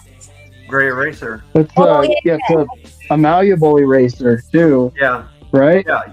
Yeah, you can use this for charcoal pencil or regular pencil. And the best thing to do is you can like go like this towards it and like smear off the, make it a lighter color. They do wear down though slowly. If you use them a lot, then you're not going to be keeping them too long sometimes. But, if you're using charcoal, they really go. And they do erase pencil marks or even charcoal. But with charcoal, though, you really don't want to really erase, but kind of like smear. Smearing is actually an art where you, like what I did with the Rams, like I drew 3 circles, colored them in with the charcoal, and then I used it. How does that thing work? The one that you showed me right now, the one that looked like Ram? Like Play-Doh. Yeah. How does that one work? I've seen it everywhere, but I don't know how that works. And everybody says you're laggy. Okay, like say you got a piece of paper, you would draw 3 circles, and when you draw the 3 circles, you get a charcoal pencil, and you fill in those 3 circles. And the crazy thing is, your eraser becomes the pencil actually.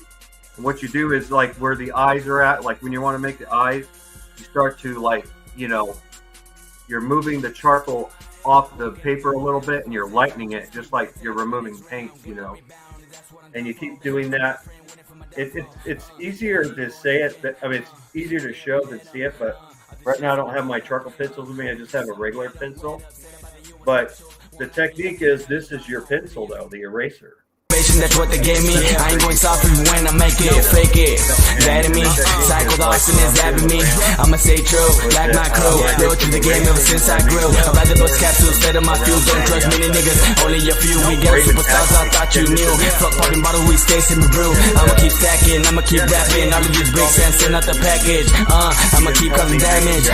I'ma get on my baggage and fly your way. Far so far till I get stranded, handling, making trap beats cause you been bandaged. This game is on me like Olympics to Athens. They want one that shut down. So where Fuck the face is that. at, like right here, All is day, we stay on the map. What can I do when I'm outside is white, and then the sheep's like Keep my head up, what can I do when I'm So that Rachel can help you with all that. oh, like Yeah. Just keep my head up, what can I do when I'm I think your camera stuck in one place. I thought you scared the shit out of me. I swear to God. What can I do when I'm I'm not telling your camera stuck and you weren't answering something. I thought you were done. And I told Bart yeah. Let me see. I'm gonna try doing something. I'm gonna draw a person. I can draw a guy or a woman, either one. I haven't drawn a woman for a while though. That last drawing that I was doing, I haven't completed it. It was a guy. I'm gonna do a woman. I can do, if she's at an angle, you know, like, you know, some people do it this way, where they. One thing I was taught when you're gonna draw specifically women, it's best. It's gonna sound terrible, but it's best to get like adult entertainment. You get what I'm saying? You could do that too. But it's because the lighting is so perfect, and then they have, you know, so many contrasting faces and their makeup and stuff like that. But there was a female tattoo artist, and she always told me, if you want to get good at drawing women, she goes, go buy a Hustler or go buy a Playboy and practice doing that. You can do that, or you can use just swimsuit models. Yep, that too. You can do that if you're going realistic, yeah. Or you could go non-realistic and still do that too, you know. And I've done that before because realistic, you know, I've done realistic drawings. Hey, I did draw a naked female. I showed it too, and showed it here. I even showed it on Hand Bananas channel. Of course, when I showed that towards, you know, Josh, Broken System, Broken Trust, he got a little too happy there. But, you know. now boys wants to do the exotic ones. Come on now, boys. Goddamn, that's like. Hey, if you think about it, nudity is considered art, even towards the. Let's go hentai while we're at it. Why did you do this? Do this. Let's do this. Watch out! Watch out! Watch out! What were you saying though, man? Oh, I said the Romans considered Romans. You know, during even the Greeks, nudity was like considered art, beauty. You know, women were naturally nude from the top, you know, and everything. It was natural. I mean, I saw this stuff when I was like freaking 10 years old, and they were showing pictures, but this was history, you know. Oh, the man of the hour. Showed the women. They showed guys too, but you know. I mean, if you see a lot of the sculptures, you see nudity. You know, it's there. You know, and people get all, oh, look at their naked. Is that your avatar? Is that him smoking a joint? Is there something you don't do that don't have no weed on it? Is that you? Who? Show your. Oh, hey. it's pictures. Hey, did you see? He's always smoking a joint. Come back up. He's ran that. Don't run away. Come back up, Miss Baker. Yeah. I believe it though, man, because I did a report one time in my art class for the golden mean or the golden ratio, and the reason why they did statues like that is because of how visually appealing it is and how symmetrical it is and stuff like that. Yeah. Yeah, and some like woman's body is different than a man's. Men, they give them broad shoulders, squared, you know, chest mostly, and the abs a little more. And then a woman, she's like more curvular, arched hips, really arched hips. And, you know, and some people draw women wrong. I mean, when I was young, I drew women wrong. You know, it was like my mom would always say, oh, they always have big, you know, whatever, and no hips, you know. It's like, you know, so you got implants or something, you know. But women have hips, arched hips. Men have squared hips, you know. But, you know, the thing is with woman's body, the structure is completely different. And even in cartoons or animation, even simple cartoons, they always make the guys with big chest, big arms, little legs. The women, they make them with like big breasts, but arch hips, but little legs though. But, you know, But that's how a lot of cartoonists are. And I was seeing that, and I was learning this in college. About that. Art drawing, and the abs. Like I said, when you're doing bodies, you can do different ways of drawing. You can do outline drawing, or do basic shapes. And what I'm doing right now is kind of like basic shapes and a little bit of outlining. But like when you do the arms, you got the shoulders are circular. The elbow part is like kind of circular, cylinder shape, right where the forearm and the arm. You start out that way, and then you can like start to add, make it a little more, show more. What's that word I was gonna say? Where you show more freaking a. This is what happens when you get old. What is it called? You're more descriptive, but there's another word. Show more detail. I can't believe I forget a little word like that. And when you do hands, you can make it circular or cylinder shaped. There's all kinds of different ways to draw. Woman's like, I think. Like this. Go ahead. I'm right, sorry. See that right now, it's very thin. You can't see anything. You want to do is draw very lightly before you start shadowing or anything. Drawing the outer parts really quickly, and you can do a lot of erasing. And my uncle always told me, the best artists always erase a lot. Yep. They do. It's better to take away value than to put too much. I've always heard. Oh yeah, definitely. You want to do is don't try to. And a lot of people do this a lot. Is they you want to have a soft drawing. You don't want to draw too deep. You do that, it makes it hard to erase, and then you can see all the imperfections. And a lot of drawers, like what they do when they do pencil and ink is they do the light drawing, the basic shapes. They usually outline sometimes. Then they use the pens to do all the detailing and everything. And then after they were done doing the pens and everything, they do it like really fast and quick. Then they start to get the eraser like this, and they start going like this, scribbling it all off till all the pencil marks are gone and it's all ink. You won't be able to see the tracer lines, you're removing it. And the gray eraser will not smear the Indian ink, it won't at all. Unless it's wet. And usually Indian ink dries up very fast, especially on Bristol paper. Let's see. I'm deciding how her other arm is at.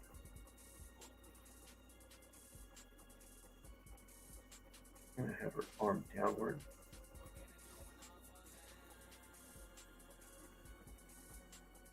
Usually like where the rib is at towards the woman, that's where the pointed elbow is towards men and women, usually. And some people have a different anatomy. We're not all the same. Which is like a lot of people like to look at something, which is what I kind of like to do. I like to look at something and then match it up.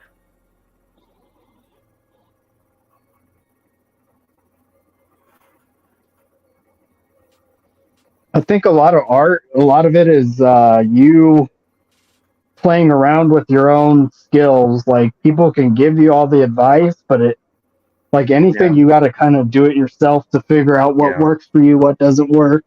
Yeah. Yeah, exactly. You do. Some women, their anatomies are different. Like some women that are thicker. I've drawn women that were like thicker or athletic. I've drawn thicker women now. I used to just draw athletic women, that had like a perfect body and everything. I remember I did a drawing of an elf female. Wish I'd done a better job, but my mom liked it. I gave it to her. It was an elf woman with long elfy ears. She had big breasts, but she had a nice hip bust. She did not look like a skinny model with fake breasts or anything. She was proportional. I would say. Yes, very proportional. Yes, yeah, and I even said it to these. I remember this. This is crazy. This was on a a chat app called Bigo. This woman, it was a porn actress. I'm telling you, her name, I forgot what her name was, something Monroe. But she did porn at a later age in her 30s. And, usually they start out 18 or 20s, But she was on there. She didn't show anything or anything, but she was telling about breast implants aren't bad. I said, yeah, they are. And I said to her, like, your body's not proportional. Most guys don't like fake. They don't, they don't like that fakeness because, they might say that they might hear some guys whistle at them and all that, but that may not necessarily be true until they start to be around a woman that has breast implants that looks super fake, and hers were fake as fake. She was too round. And a woman's breasts aren't really supposed to be really round at all. They have an ovular look to them. Yep. And there is Mario. We were waiting for you to speak, but you kept coming on enough. Nah, I don't know what's the phone shit. I was screen recording that shit. Every time I came on, like, it's my Wi-Fi probably. My apologies, man. I appreciate listening to you guys talk though. Yeah. What's up, man? Hey, what's up, brother? I be bugging this boy in the inbox a lot. My bad, bro. Who, me? Yeah, I'll be sending you like random ass shit, dog. My bad, bro.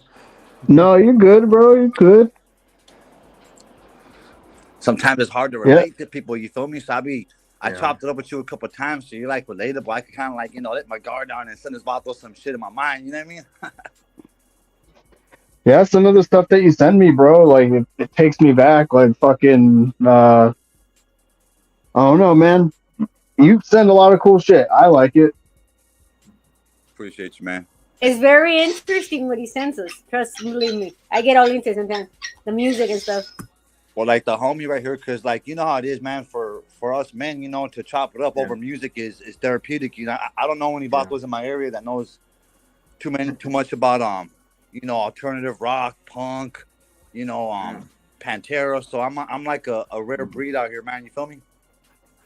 I know what you're saying, because like I was telling you, when I went to one of the bigger high schools that I went to, it was like a bunch of white kids. So like they listened to like all that ska and punk rock and stuff like that. You like, but then you like Black Sabbath and all that in between. Yeah, you know what I mean. Oh yeah. But then, like some of the like other schools that I went to, like I don't like to use this adjective, but like they were more ghetto, I guess. Like it was all that hardcore hip hop and fucking, like the underground shit. Like I hate to say this, but back in the day, SPM used to be like really big, and now he's kind of a weirdo. It's kind of that's true. Yeah, I'm a ghetto child, boy. You feel me? Mm-hmm. Yeah. There's some good wisdom. But that's what got me. You guys be sharing some good little tips and tools, man. It's just fucking. It's cool to be hearing this, man. I do like music. I do like Carlos Santana. I do like the late Selena music too. I like that. But, yeah, I do like her. I do like even Jennifer Lopez's. Anything for Selena. Not Selena Gomez, but Selena. In the '90s, she was. I know, bro. Yeah. Selena Gomez. That would be dope, though. I mean, that young lady got some good songs out there. Yeah. Yes, the Selena Gomez. She's like a Disney, and she's like half Italian, half Mexican. Yep. That's a nice mixture. Yeah, my daughter grew up watching all that, so I listen to all kinds of music, bro. Yeah.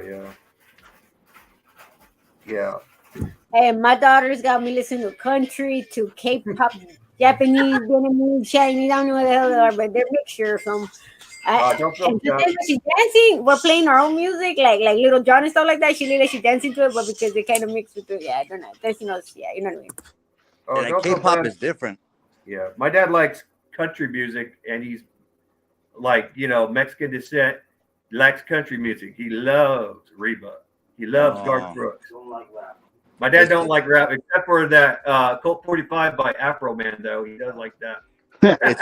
It's the guitar rips and the acoustic that the country music offers. That's why I'm not gonna lie, bro. I mean I didn't grow up off corridos, but a lot of my people did. But me, like my grandma listened to Conway Twitty, so me growing up, I heard all types of music, man. Yeah.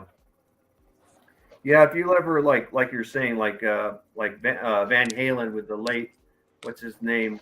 Forgot what his name was. He's one of the Van Halen brothers. He had died recently. He was one of the greatest guitarists of all times. I can't think of his name off. He's I forgot what his name is. One of Come on the in the chat. I just saw he passed away too. I know what you're talking about. he is, his last name is Van Halen, but he's a guitarist. But he plays the guitar really good, you know. And what's crazy is that some people realize that the best artists are the people that play the instruments more than the singer, though. Of course. Yeah. I mean, and usually back in the day when you sang, you had to know an instrument, you know. You either played the bass guitar, the electric guitar, or you keyboard, piano, or drums, you know. It's one of Yeah, that was a beautiful talent level back in the day. I would see that. I mean, I was listening to I was eating some edibles, listening to the Strokes, and they got some fucking dog. Just the way you can have the drummer start the fucking track, the bass hits in, the guitar hits. My son likes that. Remember that drummer that went in circles in the cage? That shit was badass. The drummer that went in circles, and he was playing the drums all the time. He was the only drummer that I know that does that. Music, the chemistry that the artists have with each other, that they can sync off each other is fucking just. I'm telling you, man, we don't. Hold it down. I'm gonna go to the car to go get my homework. I'll be right back. Hell yeah! Salute, Puffy. I know what you're saying. It's like if you look at some of the people when they even had to change band members, like Styx and Journey, you know, they had to have that chemistry, or else they can't, you know, they can't do well, you know. And I know Steve Perry, he wasn't the instrument player; he was just a singer. And the crazy thing about Steve Perry was he was born in my city of Hanford, California. Oh wow! Yeah, a lot of people may not know that. Some little small unknown, little town, very little town. That's a good thing you said about the chemistry. Hey, but don't you think sometimes they could have beautiful chemistry, but the two artists just fucking hate each other? Oh yeah, it was like that with Styx too. Originally, trying to think of the lead singer, he was the architect, but they had a nasty thing with the. He was one of the original Styx members, but they were from Chicago. It was him and these two brothers. They were the original members. One of them died of alcohol poisoning, and then the other one's still alive, but he has HIV, you know. And the other two that were replacement guys that replaced these other guys, they were not the architects, but they went against him, the guy that was the lead singer or semi-lead singer. And it was ugly. They went through a ugly divorce where the thing is they could sing each other's songs. They could, you know, they could do it, but what it was is the guy, I forgot his name was. He has a weird there was a legal way because they're both featured on a song. They could play that at this guy's show or their own show. They would play it, and that's like that's a conflict right there. Yeah, it was a conflict, and now they can sing each other's songs or certain songs, you know. Eddie Van Halen, good job, AC. Yeah. It was it was Eddie Van Halen. Eddie Van Halen, yeah, he was a great singer, Eddie. And he has a son. His son's name's Wolf. That's what it is. He has a son named Wolf. He was one of the best guitar players of all time. If you could, when you hear his music, you tell that's Eddie Van Halen when you hear the guitar. Yeah, you're right. You know? You're right. Yeah, that's true. Yeah, like Styx though, it was ugly. It was an ugly thing for them. I think you know what? Some people would say, you know, they'll never ever work. I think that maybe one day they will do it again. You know, they will play together again and everything. You never know. You think it's just them putting their shit aside, or would it be? Yeah, they put their stuff aside and make peace. They need to do that. It's the guy. I'm sorry, he may have been a dick to the rest of the band members, but he wrote most of those songs, and most of them went platinum, and it was all him. He sang the songs and wrote the songs like "Come Sail Away," or even "Babe." That's the song that really broke him up a little bit because some of the other band members didn't want. They were saying, "We're here about rock. We're not here to be ballad band. We're not a ballad band. The Styx, they were a mixture of ballad, though. That's what they were, a little bit of ballad. And some of them didn't like that. That's what the argument part was about. Really? Because that little blonde guy, he was kind of like the newest member, and that other tall blonde guy, I can't think of their names. They did not. They wanted to be more rock. I mean, the little blonde guy left them and went with Damn Yankees, and then he came back to Styx. You know. Mm. But What then year is this right here, brother man? What year were they? What year was all this happening? Like as we're talking about these incidents, what year when is it this? was falling apart? When they were falling apart, it was within the 80s, but like the mid 80s. And then they sang together again in 90s, and then they didn't like each other. But it was the guy that was the piano player or keyboard player. He was the main guy that wrote most of the songs. But the blonde guy, he wrote some songs too. He wrote the song Renegade or Man in the Wilderness. Those were like his songs, but the ones like the biggest ones were like Come Sail Away or there's a lot of them that he sang or, you know, there's so many of them, but he was the one that did it. He started the band originally. Originally, him and these two brothers, twin brothers, originally they were a garage band before they were known as Styx, you know. They were a different band. Yeah. Yeah, and it's crazy, you know. And then some bands, it's not that they didn't like each other, like the Cars. They separated because they just wanted to do their own thing. And then eventually two of the lead singers of the Cars had died, like a guy named Benjamin Orrs. He died in 2000 of September of pancreatic cancer. Fuck. And then Rick Osick, who was he was the writer and everything. And he was good friends with Benjamin. They were best friends. He died of a heart problem like about 2 years ago or so. And everything. At what age was he? He was in his 70s, but Ben Osick, who when he died in the 2000s, he was in his 50s. You guys are fucking lucky, man. You guys were listening to fucking music in the 80s, man. I've been listening to the classics, and I'm like, I listened to 80s, 70s, and 60s music. I did listen to Doors. Like Doors. I did listen. I listened to. I like the Beatles too. If you ever hear "Come Together," they're talking about doing drugs. If you ever hear it, makes sense. He says shooting Coca-Cola, monkey finger. It's crazy. Hold on, I got an 80s song for you. There's a song I heard, man, and it hits me hard when I'm smoking weed. It's a group called the Human League. Have you ever heard of them? The Human League? I don't think I've heard of the Human League. Gotta be fucking kidding, man. Everyone tells me this, man. I was hoping you fucking knew. I've heard of Human Clay, but they ended up becoming a band known as Creed. No. Okay, yeah, you're right. No, the Human the other one I'm talking about, they had that one song, Don't You Want Me, babe? Oh, okay, I know what you're talking about. I knew that. I can't remember the name. I know who that is.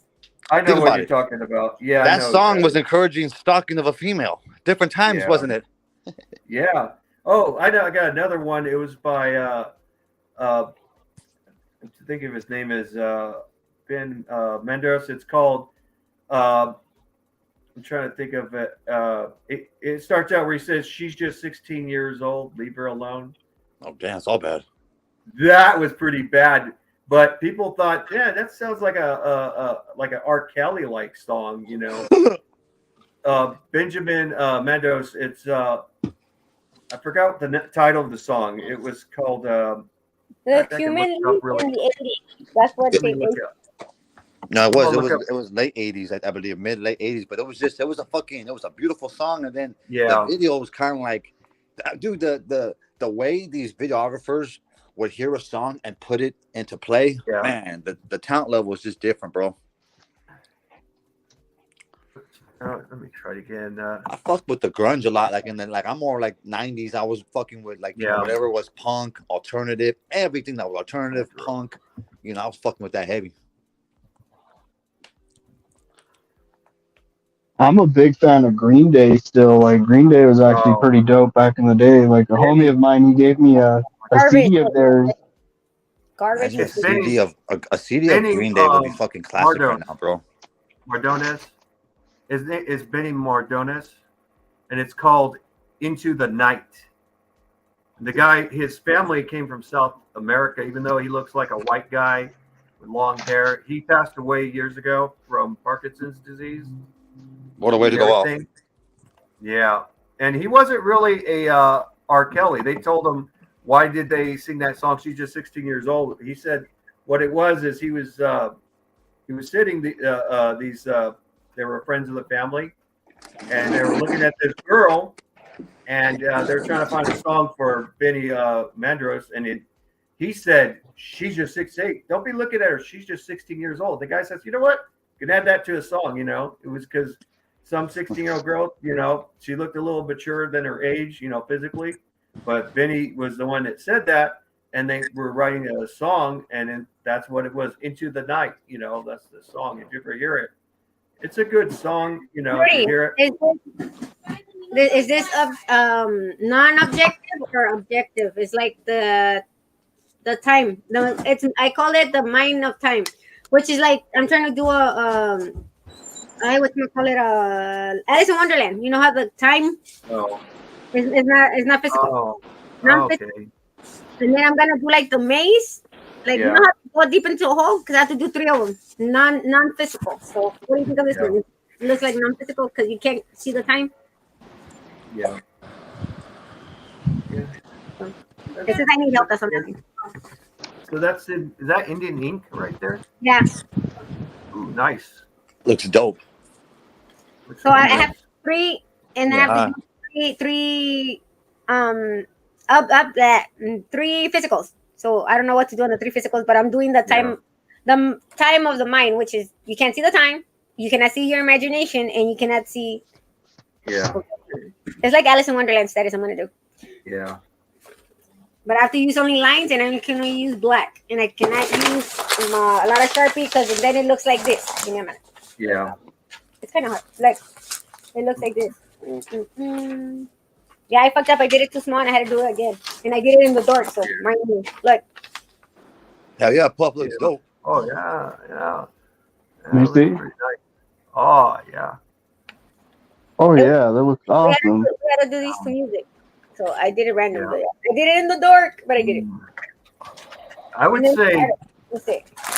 I know Bristol paper is not always cheap, but it works even better. It works really good. Yeah, hell yeah, works good. It's really good. This is the parts. It's because that looks nice. That looks nice. And then we have to tell the way the ink holds in the paper. Yeah, Bristol holds really easy, and I used a lot of the materials they gave us because they gave us materials to do something. Okay, we got the thing for the paint. Oh look, your favorite, which I hate because it stains everything. No. I have it in this. This is where they gave it to us on because it stains everything. And then they gave us all kinds. They gave us all kinds of stuff. Like, all kinds of stuff. Whenever I did painting, I always had newspaper around me. Like when you do a canvas board, the paint does get everywhere. We would have like a big thing of newspaper, and the paint we get on our fingers too, believe it or not. But it comes off like acrylic is easier. Oh, Bristol, that's what you want to do. That's good paper. And then hey, bro, what's the homie's name on the right corner? Which one? Oh, my name's Rudy. Oh. Pleasure, Rudy. I'm Ace. Oh, nice to meet you, Ace. And then they gave us this transfer paper. Everything's bricks. Everything they give us is this. All of it. Yeah. Even the paper. Let's strip it on that shit. They give us all kinds of Yeah. I like the brushes. It's really long. No, more like I think they're funny. They're long. I don't know. Don't worry. I get entertained with a lot of things. Leave me alone. Yeah. But they use all kinds of stuff.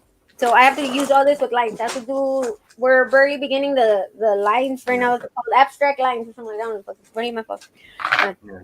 I'll show you now. We're doing physical exercise being. We have to do it marking dots. And it says beginning with a point or marks or dots, and it says plot a journey. Good luck with that one, Marker. And non-physical. She's like, good luck with that one. I know. Like I do something like this, similar like this. Yeah. I'm like, yeah, that look like I don't know. Hey, but I guess all the pictures though, they tested us on the pictures. I have to do similar things like this, okay? I told them I'm gonna let my kid do it. They're very good at it. They're right on the walls and everything. They look exactly like this. How old is your youngest? Puff Dog. 2, and my oldest 22. She's gonna be 22 in September. She's the one that made me a grandma. That's dope. Yeah. All my kids are bigger than me, so yeah, they laugh about that. I took my son to college and they thought he was my brother. I said laughing. Bro, there was a height difference, bro. Did you see it? Because she was opening her camera a couple times, and I was like, he's towering her. Yeah. Everybody's taller than me. Watch out. Everybody's taller. Hey, I was taller than my dad when I was about They're all 12. taller than me. No lie, look. They're all taller than me. Yeah. Even the I was little one. taller- Hey, Puffy, where you at? On the bottom left corner? Yeah, I'm at the bottom. I'm sitting down. Because if I stand up, I'm gonna look still small. So I might as well make myself smaller. Yeah. Get her a Yeah, ladder. my dad is 5'3". He was Hey, I 5'3". tried that and I still can't pass my son. So what's I'm only 5'3", 5'9". like Puffy's height? I'm 5 feet. Yep. 5 feet. Yeah. My little sister is 4'10". Hey, at least you don't go to your dad. Where are you? I can't see you. Oh, wait, you're in front of me. I'm like, oh, you guys are. You know how my son has me on his phone? Yeah. Just guess. Yeah. Guess My what he sister has was me on his phone? Guess, just guess. What? He has me as the midget on his phone. Oh, that's me. Hey, we should do it to catch a predator page, and Puffy's our decoy. You know what? I can't. I will say this though. I have called my dad when I was like in my 20s or even my teenage years. I called him a Keebler elf and everything. Hey, but let me tell you That's this. hardcore, the Keebler out. You're I'm brutal. gonna tell you this. And I'm telling you, Damn. I have an aunt. She's actually a midget, so I have midget people in my family. Yeah, but you know what my dad said? You know what he said though? To come back at me ugly, he said, "Well, you're the one who came out of my balls." Oh, fuck. He got me there though. He did. That's one thing you can't compete against the father when you're getting hardcore with your dad. That's They why got I the last word. when it comes to jokes. She'll get me back bad. Yeah, but but we, I tell jokes to my dad, make him laugh and everything. I still do. Hey, Actually, what time is the interview? I just remember. Huh? What time is Ace interview? What time is it? No, we're doing that. I sent you a message. We're gonna do that shit. No. They didn't tell me what time. Yeah, on 7, but it's not gonna be public. Okay. Another thing. They asked me for the link. Exclusive, but I didn't know what he was talking about. We'll talk about it after. I don't know. No. I'm just saying because I just remember. It just came to my thought. Yeah, my bad.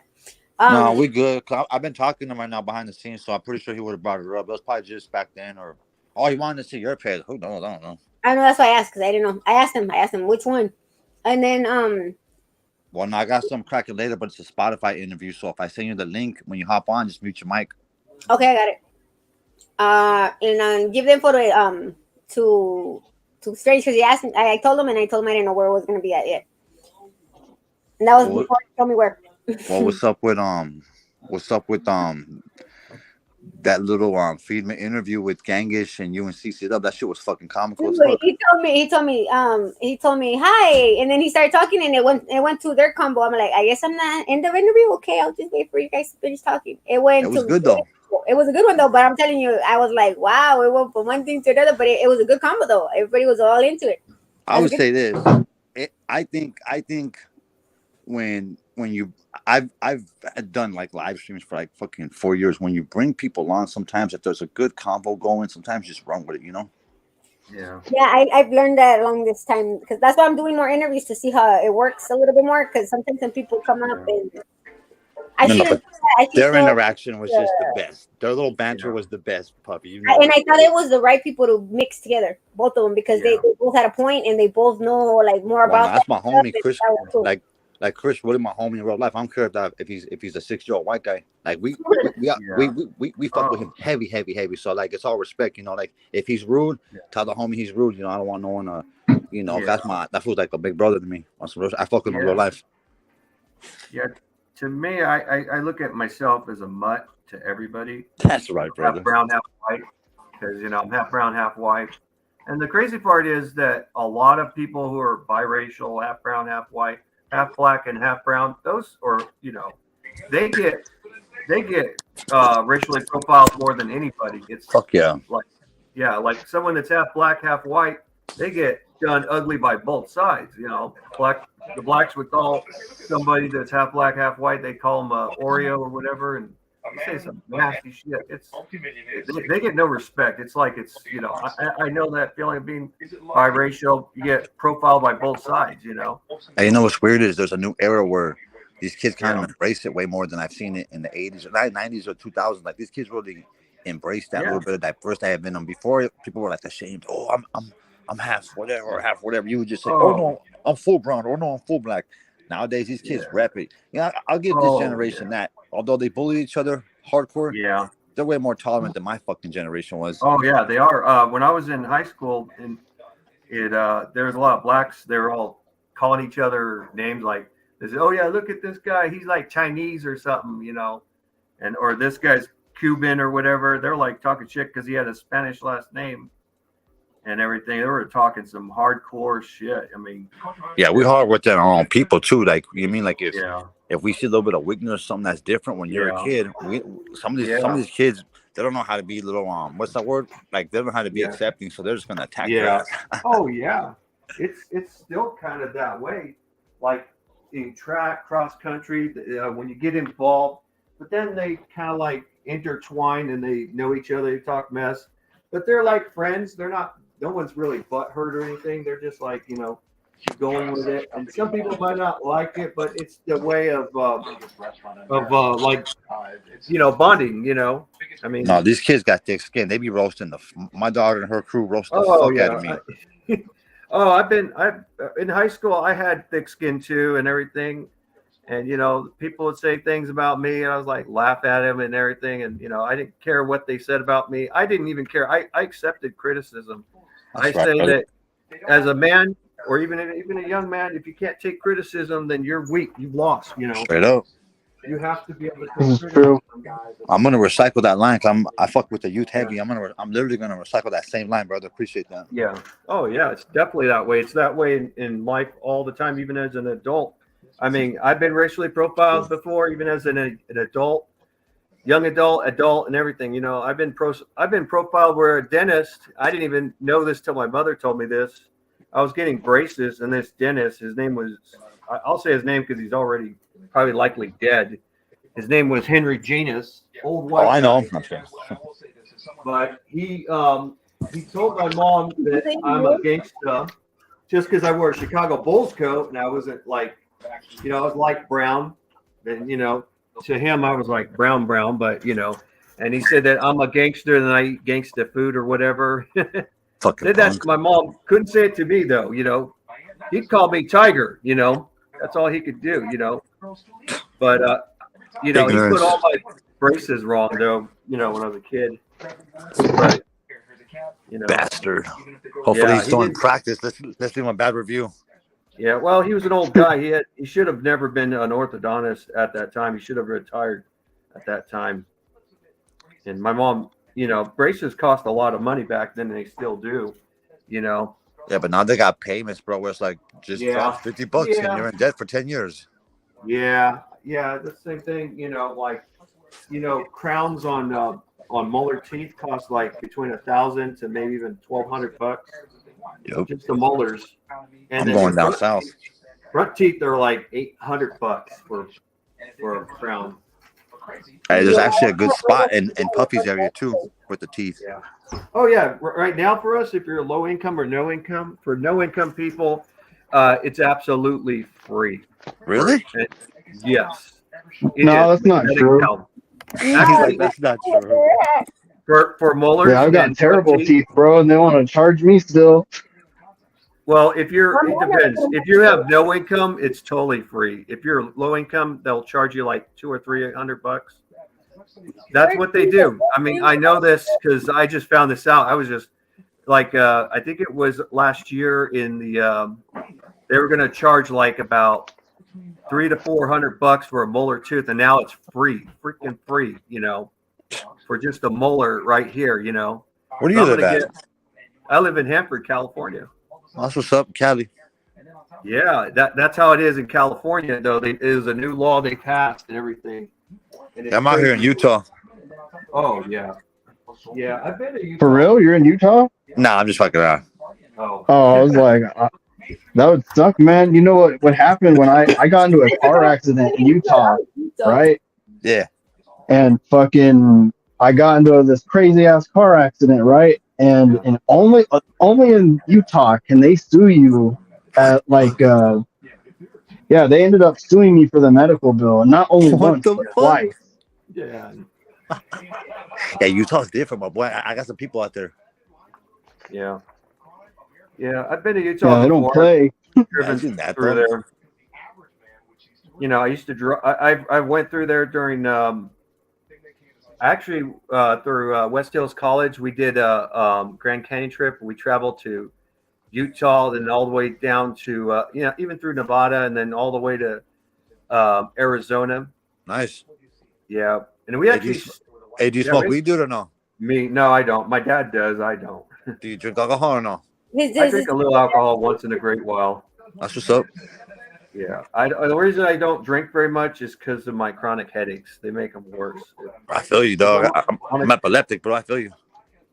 Yeah, I have headache problems, which is why it's hard for me to work or anything. I can't stay on task. I've tried as a care provider. I had these headaches. I was a care provider for my mother, and it's not a super hard job when I'm taking care of my mother. Yeah. All I had do is keep the place clean. Cleaner area. Do like grocery shopping, cooking. It's really not hard. But when you have headaches, it's like it's hard, but it's not. It makes me think like I'm a lazy person, but I'm not, because your head hurts and then you can't do nothing. You take medicine for it, and it takes a while for it to work. But it's still the medicine. You take more of it, the medicine, your body gets used to it. What they got you on for the headaches? Well, before that, I was on Topamax, which didn't work. Wait a minute. You were on Topamax. What year was that? That was in. I was on it from 2000 and probably 16 or 15 to 17 or 18. That's And I stopped insane, taking my it. man. It causes electrical shock in my fingertips, my feet and legs. How many milligrams?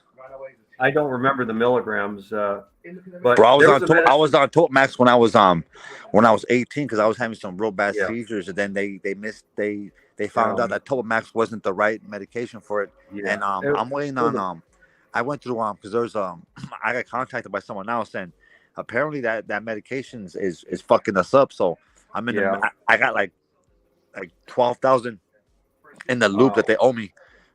Wow. That's just bad, bro. It ruined my fucking motor skills. Yeah. You know what? It could have ruined my motor skills because it was affecting me. When I got off of it, I was doing better. Fucking hate there was Topamax, man. I hate Topamax and Dilatin. Oh, the Latin. I think I've heard of it. Have you heard of amitriptyline? Oh yeah. That medicine was much worse for me. It caused me to get depressed, but my headaches were causing Sorry about that, depression Buffy. too. They're causing me depression. That I'm cool. I was a nasty person. I was nasty to my family and friends and neighbors. Come on, man. And I don't remember a lot of it though, but I read my papers and notes and texts and everything. There you go. But I had to do that, and it's like I had to ask people to, and I was so nasty that I wasn't super nasty. I think I was nasty enough that when I just got real mad really quickly, it was like short temper. Yeah. And I'm not a short temper person naturally, but when you have headaches, you can get triggered really Fuck easy. yeah. And I had to learn how to deal with it differently because the depression faced me so bad with anger and everything that my mom said didn't want me as a care provider and all that. She didn't understand what was going on with me completely. Then I ended up wanting to try to take my life, and I didn't remember this. I ate the whole bottle of amitriptyline, and it caused me to have a seizure, and I went into a coma for 8 days, and I was hospitalized for about a month or so. But it felt like it was longer than that, though. And I'll tell you something: a coma is the worst thing that anybody can go through. How's that? It's a prison. Or you could say it's like purgatory. Because you're conscious of some aspect, you're saying? You don't know if you're alive or dead. it's like you're in a dreamland and you're not waking up. And of course, I found out I was on sedatives when I was awake too. And my mom says, my mom told me that I swung at a nurse, and I'm like, how the heck? I would never swing. But when you're on sedatives, you're not aware of your surroundings. You're hallucinating. Because I would never hit a woman ever. What year I was would that, rather- man? That you were in a coma? Because technology is weird, man. I hate to cut you off. Sorry about that.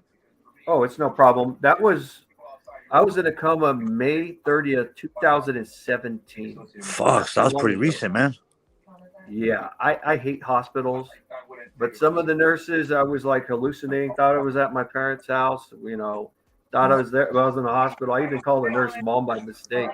I didn't have my glasses, but this woman was Filipina, and but I was hallucinating though, And my mom's a white woman, and I was like really hallucinating. That coma shit's no joke, man. So 8 days. So was there a point where your family was considering pulling the plug, or are they gonna fight it out? No, it wasn't that. I had brain activity, but the doctors told my mom and my father, even though they're not together, they were separated, still are, but they're told them that he's not going to get any better. He's going to get worse. When you're in a coma, you still have brain activity. When you're in a vegetation state, that's where you pull the plug. Yeah. When you have no brain activity. I had some brain activity, but they. Well, let me ask you something, because my boy Hafted, rest in peace, man. He was in a coma, so they were doing everything. They were doing what? They were putting some type of liquid in his ear or his nose or something, and he was getting kind of a reaction. I felt like they gave up on him, bro. After 4 fucking days, man, I felt like they gave up on him, bro. Like, I'm always gonna that's always gonna fuck me up, man. This whole coma talk really fucks me up. Oh yeah, it is. But I will say is that they probably he had some small brain activity, and they probably didn't think he was going to get out of it. Because if you have no brain activity, the doctors know when they have no brain activity, they're not recovering. Like my late grandfather, he suffered a stroke when they were going to remove his septic gallbladder, but he had stents in his body, and it caused him to have a stroke.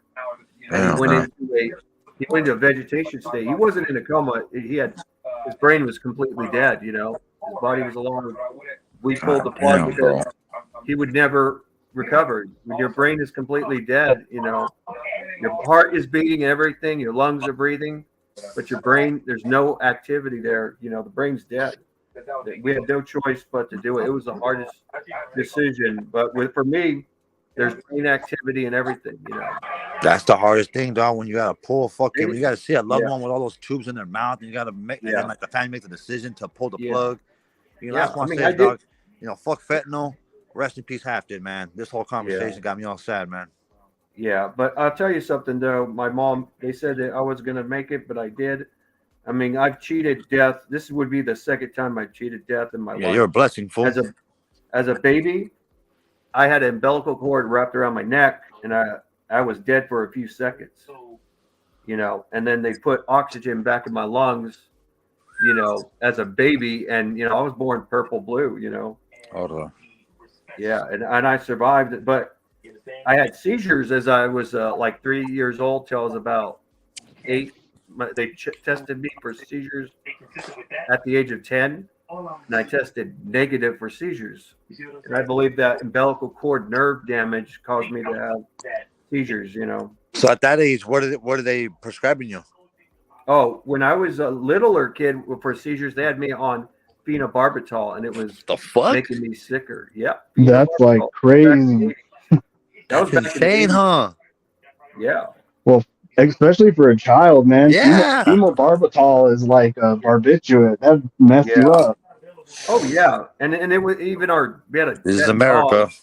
They used phenobarbital on dogs, and then we figured get that shit off the dog. We would just put a cold rag on her head, and she would come out of it. And I hate seeing a dog have a seizure too. It's brutal, bro. It's fucking. It is brutal. Yeah, she was a good dog too. She was a family dog. Her name, you know what her name was? Chi-Chi. That was her name. What was it? Her name was Chi-Chi. Oh, I love Chi-Chis. Yeah, and that's funny. My grandfather said, in Spanish and Japanese, it means nipple. Mm-hmm. And I'm Yep. like, yeah. Smart And man. it's funny, Knows like his shit. Dragon Ball. It's like Dragon Ball Z. Like Goku's wife's name's Chi Chi. Kind of funny. Yeah. Yeah. I mean, Alright, so, hey, yeah. man, I gotta hop off. I really All don't right. want No to. This problem. fucking sucks that I have to, but Yeah. this was an honor talking to you, big dog. Oh, Homie on it's the no right, problem. and obviously our brother John, and our sister right here on the left, man. We appreciate you guys. Thank you. Yeah. Hey, No look, he's problem. doing a naked Have a lady. good one, man. What? He's doing a naked lady. Look at him. Oh, I should draw one too now. That's just what it looks like right now. But I'm like, you know, it's getting a little descriptive. I've already got the basic parts already and everything. You know, it's kind of a little bit of outlining in simple shapes, a little bit on the woman because she's at an angle and everything. She looks like she's in a bathing suit. I could change her like Look. facial expression though. Look, I'm doing the imagination part. I'm doing the look Yeah. sideways and then normal way, and then I'm doing I'm going mushroom mode. Like, Yeah. And I'm doing this like with I'm not even on a table either. You see, I'm just doing this like freaking on my lap and everything. But this is a paper, you know, yeah. But I like drawing and stuff. It's fun to do. And when you do shading and everything, like yours. Hey, we all showing ours. Hey, show yours. oh yeah. So far I'm just like with a woman's breast, you do have to show shading a little bit. You know, you gotta do a little shading. Sometimes there's a little more shade where it's less where the lighting is at. And you have to like kind of like it's for some of us we don't know where the lighting is at, you know. Oh, nice marks. Look, Yeah. Oh, yeah. That's like, you know what that is? That's like it looks like for like you're doing photography, you know, like with black. because I'm supposed to do this. Watch. I'm gonna show you what it's supposed to look like.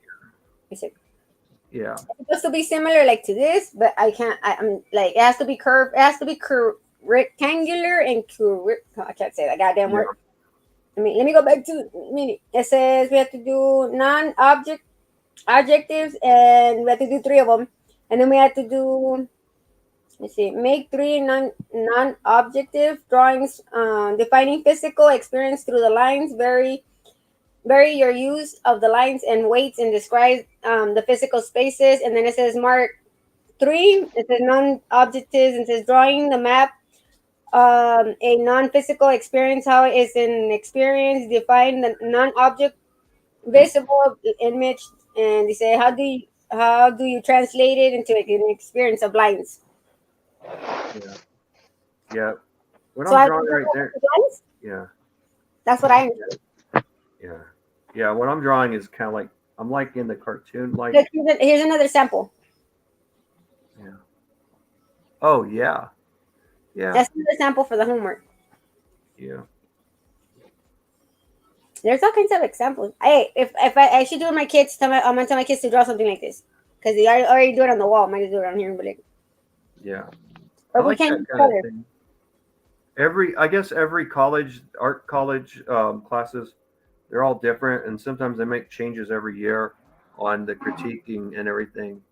Like I did draw like a bridge, you know, Indian ink bridge, or I think I did Indian ink, and I did one in. What is the statement of purpose?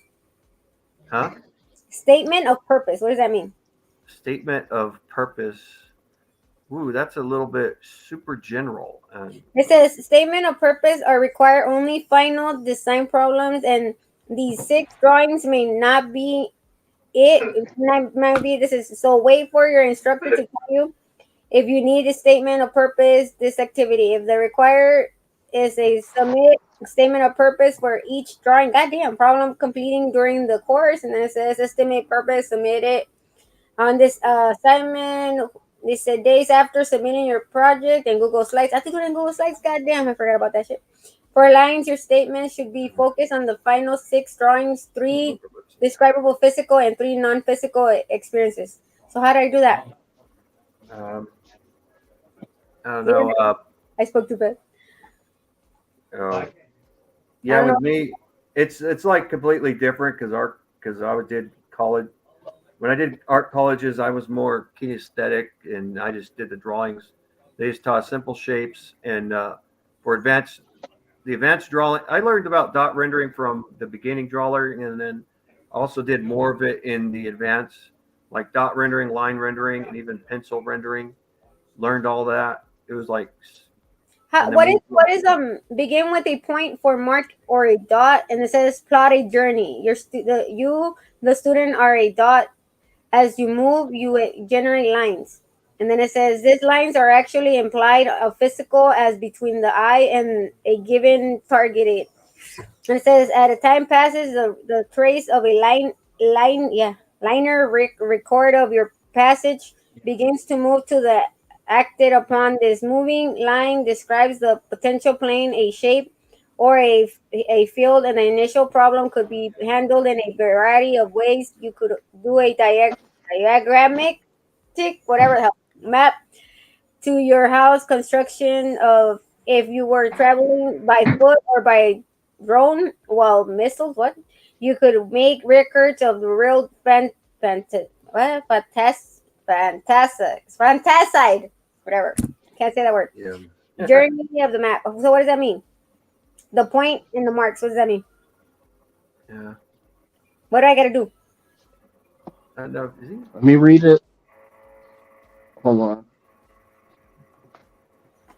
Here, let me show you what it says. I read it too fast. Put it on screen view. Okay, hold on. Let me do that. Let me share screens. So I can hold on. Let me move this computer because I can't see it on this. Oh, I thought I could. Hold on. Let me go to my canvas. Yeah, I suck at reading. I swear to God. I struggle saying the word and I get stuck. I stutter. It's all right. That's part of American English is one of the toughest languages, even grammar wise. Because when I was in West Hills College, I did English, and there was a lot of students that were bilingual, and they struggled a lot more, and it's tough. It's very tough. You have to learn that language as a small child. When you learn it as a young adult, it's much tougher. It's not that easy. It's very tough. And this is what people would say: the best language is to learn the toughest language first, then the less tougher. Like English would be better to learn as a first language and then learn Spanish. Then you'll have no problem. The people that do that, they learn American English as their first language and then learn Spanish. They actually become the better translators, though. It's much easier. But because when you learn the most difficult language and you learn the easier language, pick it up easier. People say learning Latin first, then Spanish would be even easier, though. Because Spanish, English, French, and Portuguese, they're all Latin based, And that's what I was saying about, the term Latino, Latina, that came from the Italians or the early Romans. Early Romans were the Italians. They were the true Latinos and Latinas. Spanish is a lot closer to Italian language, though, if you think about it, though. And if you look at like Christopher Columbus and Amerigo Vespucci, they were Italian explorers that worked for Spain. That's the crazy part. Well, the thing is, too, is like you were saying, if you can learn Latin, you can learn basically all the other ones easy or understand them because there's different cognates and there's different kind of things in the languages. Because that's something I like to do is learn different languages just enough to like get the conversation, going. Like, because I always figured it's better to have like something like that in your pocket because if you can understand someone, you have a better chance of like relating to them and kind of Exactly. Here's something a teacher told me and I was kind of shocked. He said that the Spanish and Portuguese and the were once a part of the Celtic we're all Celts at one time before the Romans came. And so if you think about the redhead gene passes on through the Spanish, Portuguese, English, Scottish, and Irish. Well, it's a Celtic trait, So, I've seen a guy that was Mexican, straight up redhead. He had all the features of a Mexican. Yeah.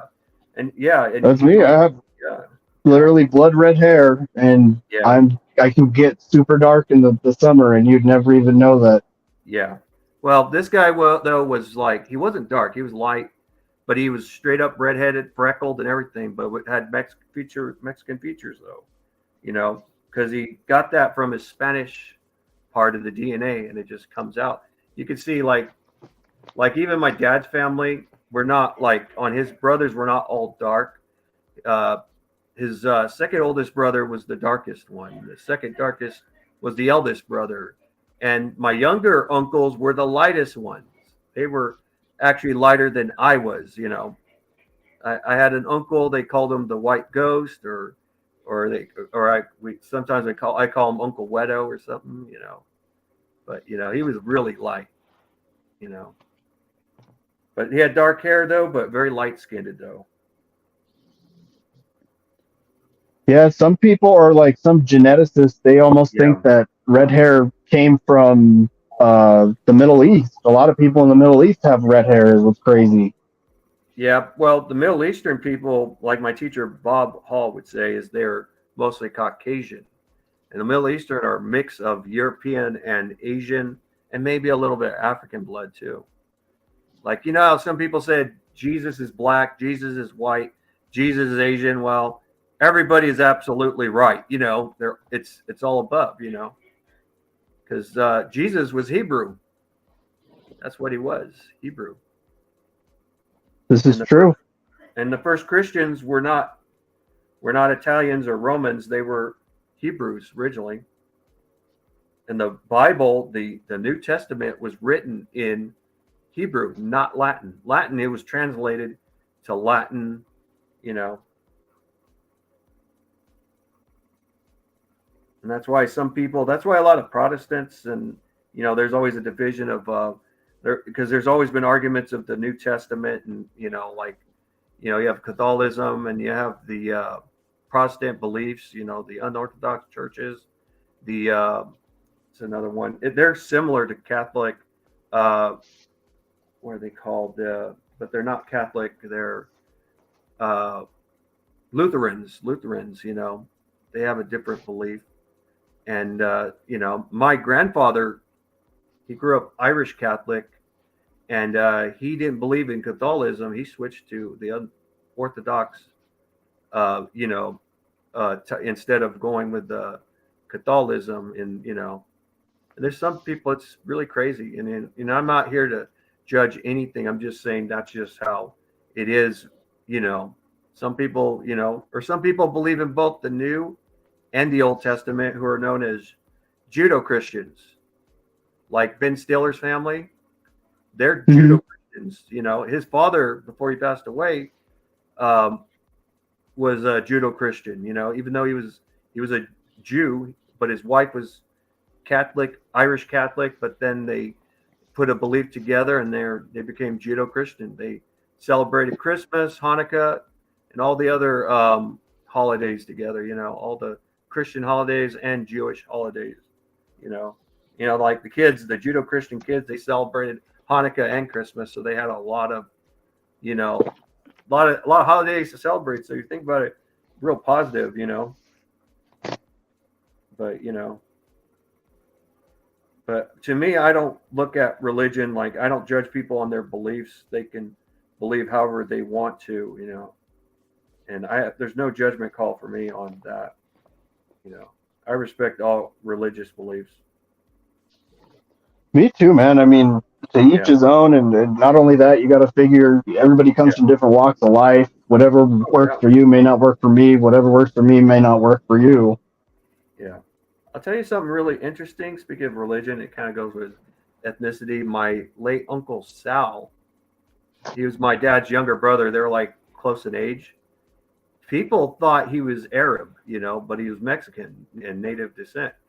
But because he had Arab looking, you know, but I could see why in the Mexican family, in the Spanish side, the Spaniards they were mixed with Moorish blood, and that could have been, you know, in the DNA, you know, coming out. And, you know, and at first when he was a kid, he looked like he was a brown Mexican, then he lightened up, but started looking a little more Arab. He had really curly hair. He could grow more facial hair than all his other brothers. He had that Tom Selleck like stash, you know. and everything. And my dad would always tell, him, you know what, I've been always jealous of that stash. And then my uncle, would tell him, don't be. It's a lot of work to deal with. It gets really itchy and everything when you have that much mustache, facial hair, and everything. And it was kind of funny though. They said that they went to this Quickie Bark store where there was an Iranian family, and then they spoke their language to my uncle, and then my uncle said, "I am not your brother." It was like, I mean, I was thinking when I heard that story, I started cracking up laughing, And I'm not laughing at my uncle, I'm laughing with him though, because people get mistaken for other ethnicities, even me, because people thought I was either Portuguese or Italian. I get mistaken for them, really easy. I'm like, no, I'm half Mexican and half, half white Irish or whatever, because when I'm in Hanford, we have a strong Portuguese community. We have a strong Mexican community too. But, those are the strong majority ethnic backgrounds. And then, the rest is all mixed up, And when I went to a charter school, people, they were, they thought I was like Portuguese too. But then they see my last name. They're like, nope, he's Chavez. He's not a Fagundes. He's not, let me see, trying to think of other, or Diaz, or there's another one, Borba. There's the Borbas. They're Portuguese. But, I was none of them, but, because I stood out when I went to this charter school, but, I was around these other, they were like straight up from Mexico, and I'm like half Mexican and half white, and they knew I was part Mexican, and I hung with them more than the white kids or the white Portuguese kids, But, I hang with them, played basketball and everything when I was during that time.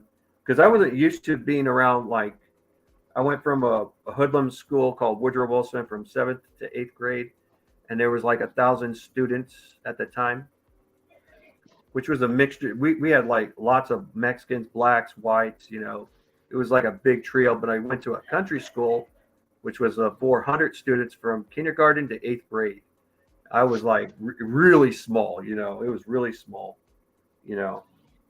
and I had gotten into more fights when I was at Woodrow than Kings River, and I lost some fights, because I was younger and smaller, but I had more fights for being there from fall to almost winter, and then I left that school, and and then when I went to Kings River, I only had 2, 3, or 4 fights that they wanted to expel me almost. But I graduated from that school because they were very strict, very strict. And I didn't lose a single fight at that Kings River school at all because they were country kids that did not know how to fight, Because I was smart, I was street smart and everything. I mean, I didn't start out street smart. I was naive as hell. Got my ass kicked, but learned to be street smart and everything, because that's what happens, when you become naive, as a, and you don't learn people, you'll learn the ugly way, and it does happen to the best of us, I learned how to be street smart. I learned how to be people smart. You could tell people are playing you because they, it's by how they talk to you and everything. Some people thought I was over paranoid, but then, my family, and I'm like, no, they're not good. I'll tell you straight up. And it turned out that I was right, because I really learned how to be that way, and you have to learn that way. And I'm not saying that you be judgmental because of someone, how they talk. I mean, they're not bad people, but you could tell if they're using you or, or everything. Because when I went to Kings River, I was an outsider. That's what I was, I was an outsider and I didn't belong there originally to them, Not all the students felt that way to me, but some of them did, though. Some of them I bonded, became friends with, and some I didn't, One kid, he was going to go to high school in Hanford High. So his mother had him go to a different high school in a different county, in Kingsburg, which was in Fresno County, instead of going to the Hanford East or West. because she was afraid her son was going to get his ass kicked by me a third time or something, because he was being an idiot towards me, And the crazy part was he was the aggressor and the one, he didn't like me. He was jealous of me, But that's how some kids are. Usually, you would think it's more like in the gender of women, but guys get jealous too. He was jealous of me Oh, because for sure.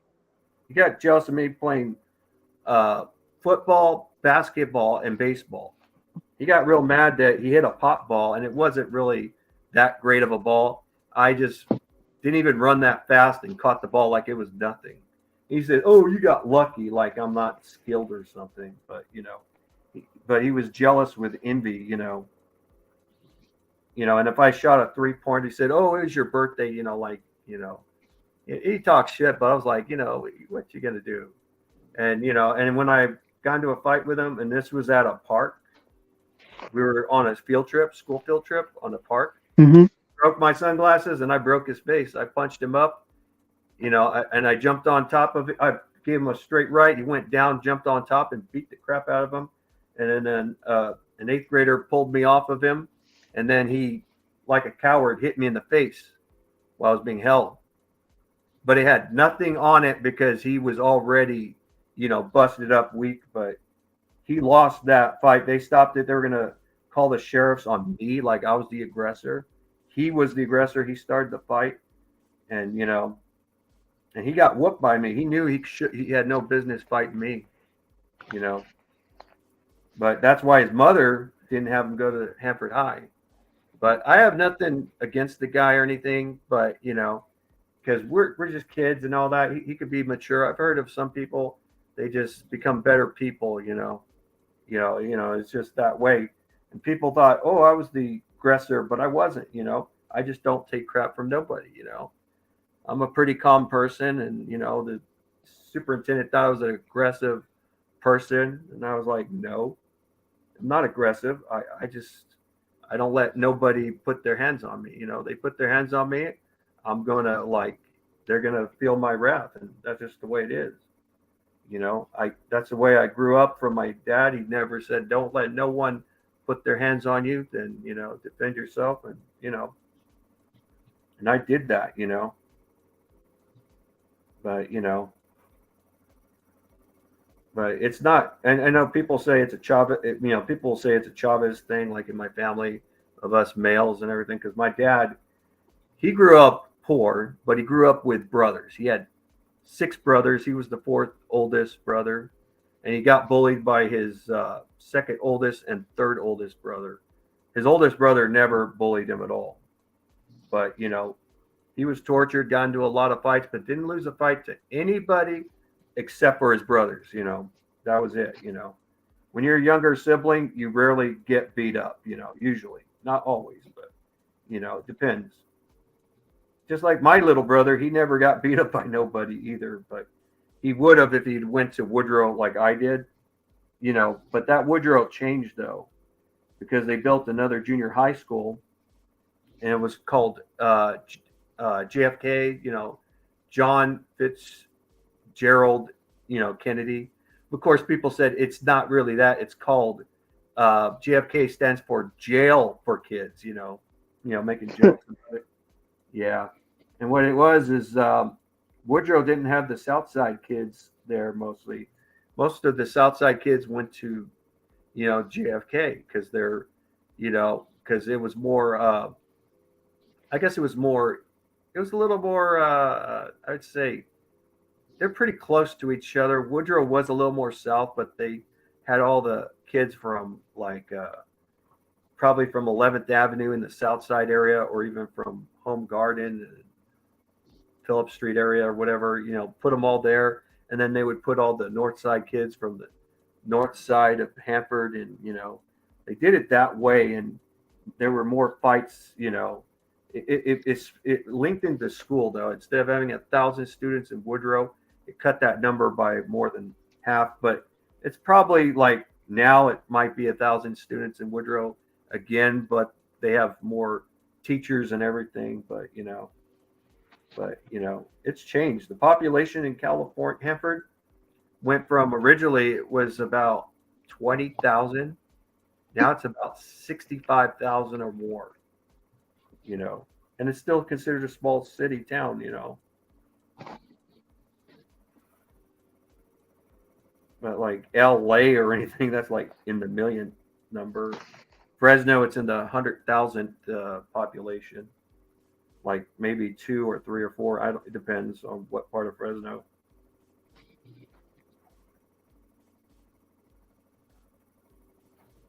I've never been. Well, I've passed through Fresno. I've Yeah, never really like known anybody there. I think there's some people in my mom's side of her family that live, yeah, but I'll never know because she was adopted. And the yeah, ones that really kind of I ended up being close to, they're it's weird. My mom was she was actually kind of stolen. So yeah, like the people who actually stole her were like of some blood relation, but it's like some weird marriage thing that happened, yeah. and it's not really, no one really knows type thing. So, yeah, But her real blood relatives are from like Texas and California somewhere, but I've never met those guys. I don't know how to yeah, get in contact with them or anything. yeah. I understand. My dad's father was originally from Colorado. His father was not Chavez. His father was Rojas. His mother was Chavez, but he took his father's last name for his middle name. And my grandfather was known as Miguel Rojas Chavez. Kind of, kind of strange, but he ended up living in. He lived sometimes in Hanford a little bit. Then eventually moved to L.A. You know, and then he was originally with my grandmother. They were never married, but they had a total of 7 kids. Although it would have been 10, she had 3 miscarriages though. Thank you, AC. But but then my grandfather moved away to L.A. But he would come to see his sons and everything, and then he wasn't there all the time, and he had problems with heroin at the time, and when he was getting older, he was on methadone to keep him off of heroin, and that's what eventually took his life when my dad was probably in his 30s, and I was in my no, he was probably late 20s or close to 30, and I was like about 11 or 12 years old, and that was the first time I saw my dad cry, and I was like, "What's wrong, Dad?" He goes, "My father, your grandfather, had passed away." I never seen my dad cry. When I was a kid, he was like a hardcore, tough guy with big freaking arms.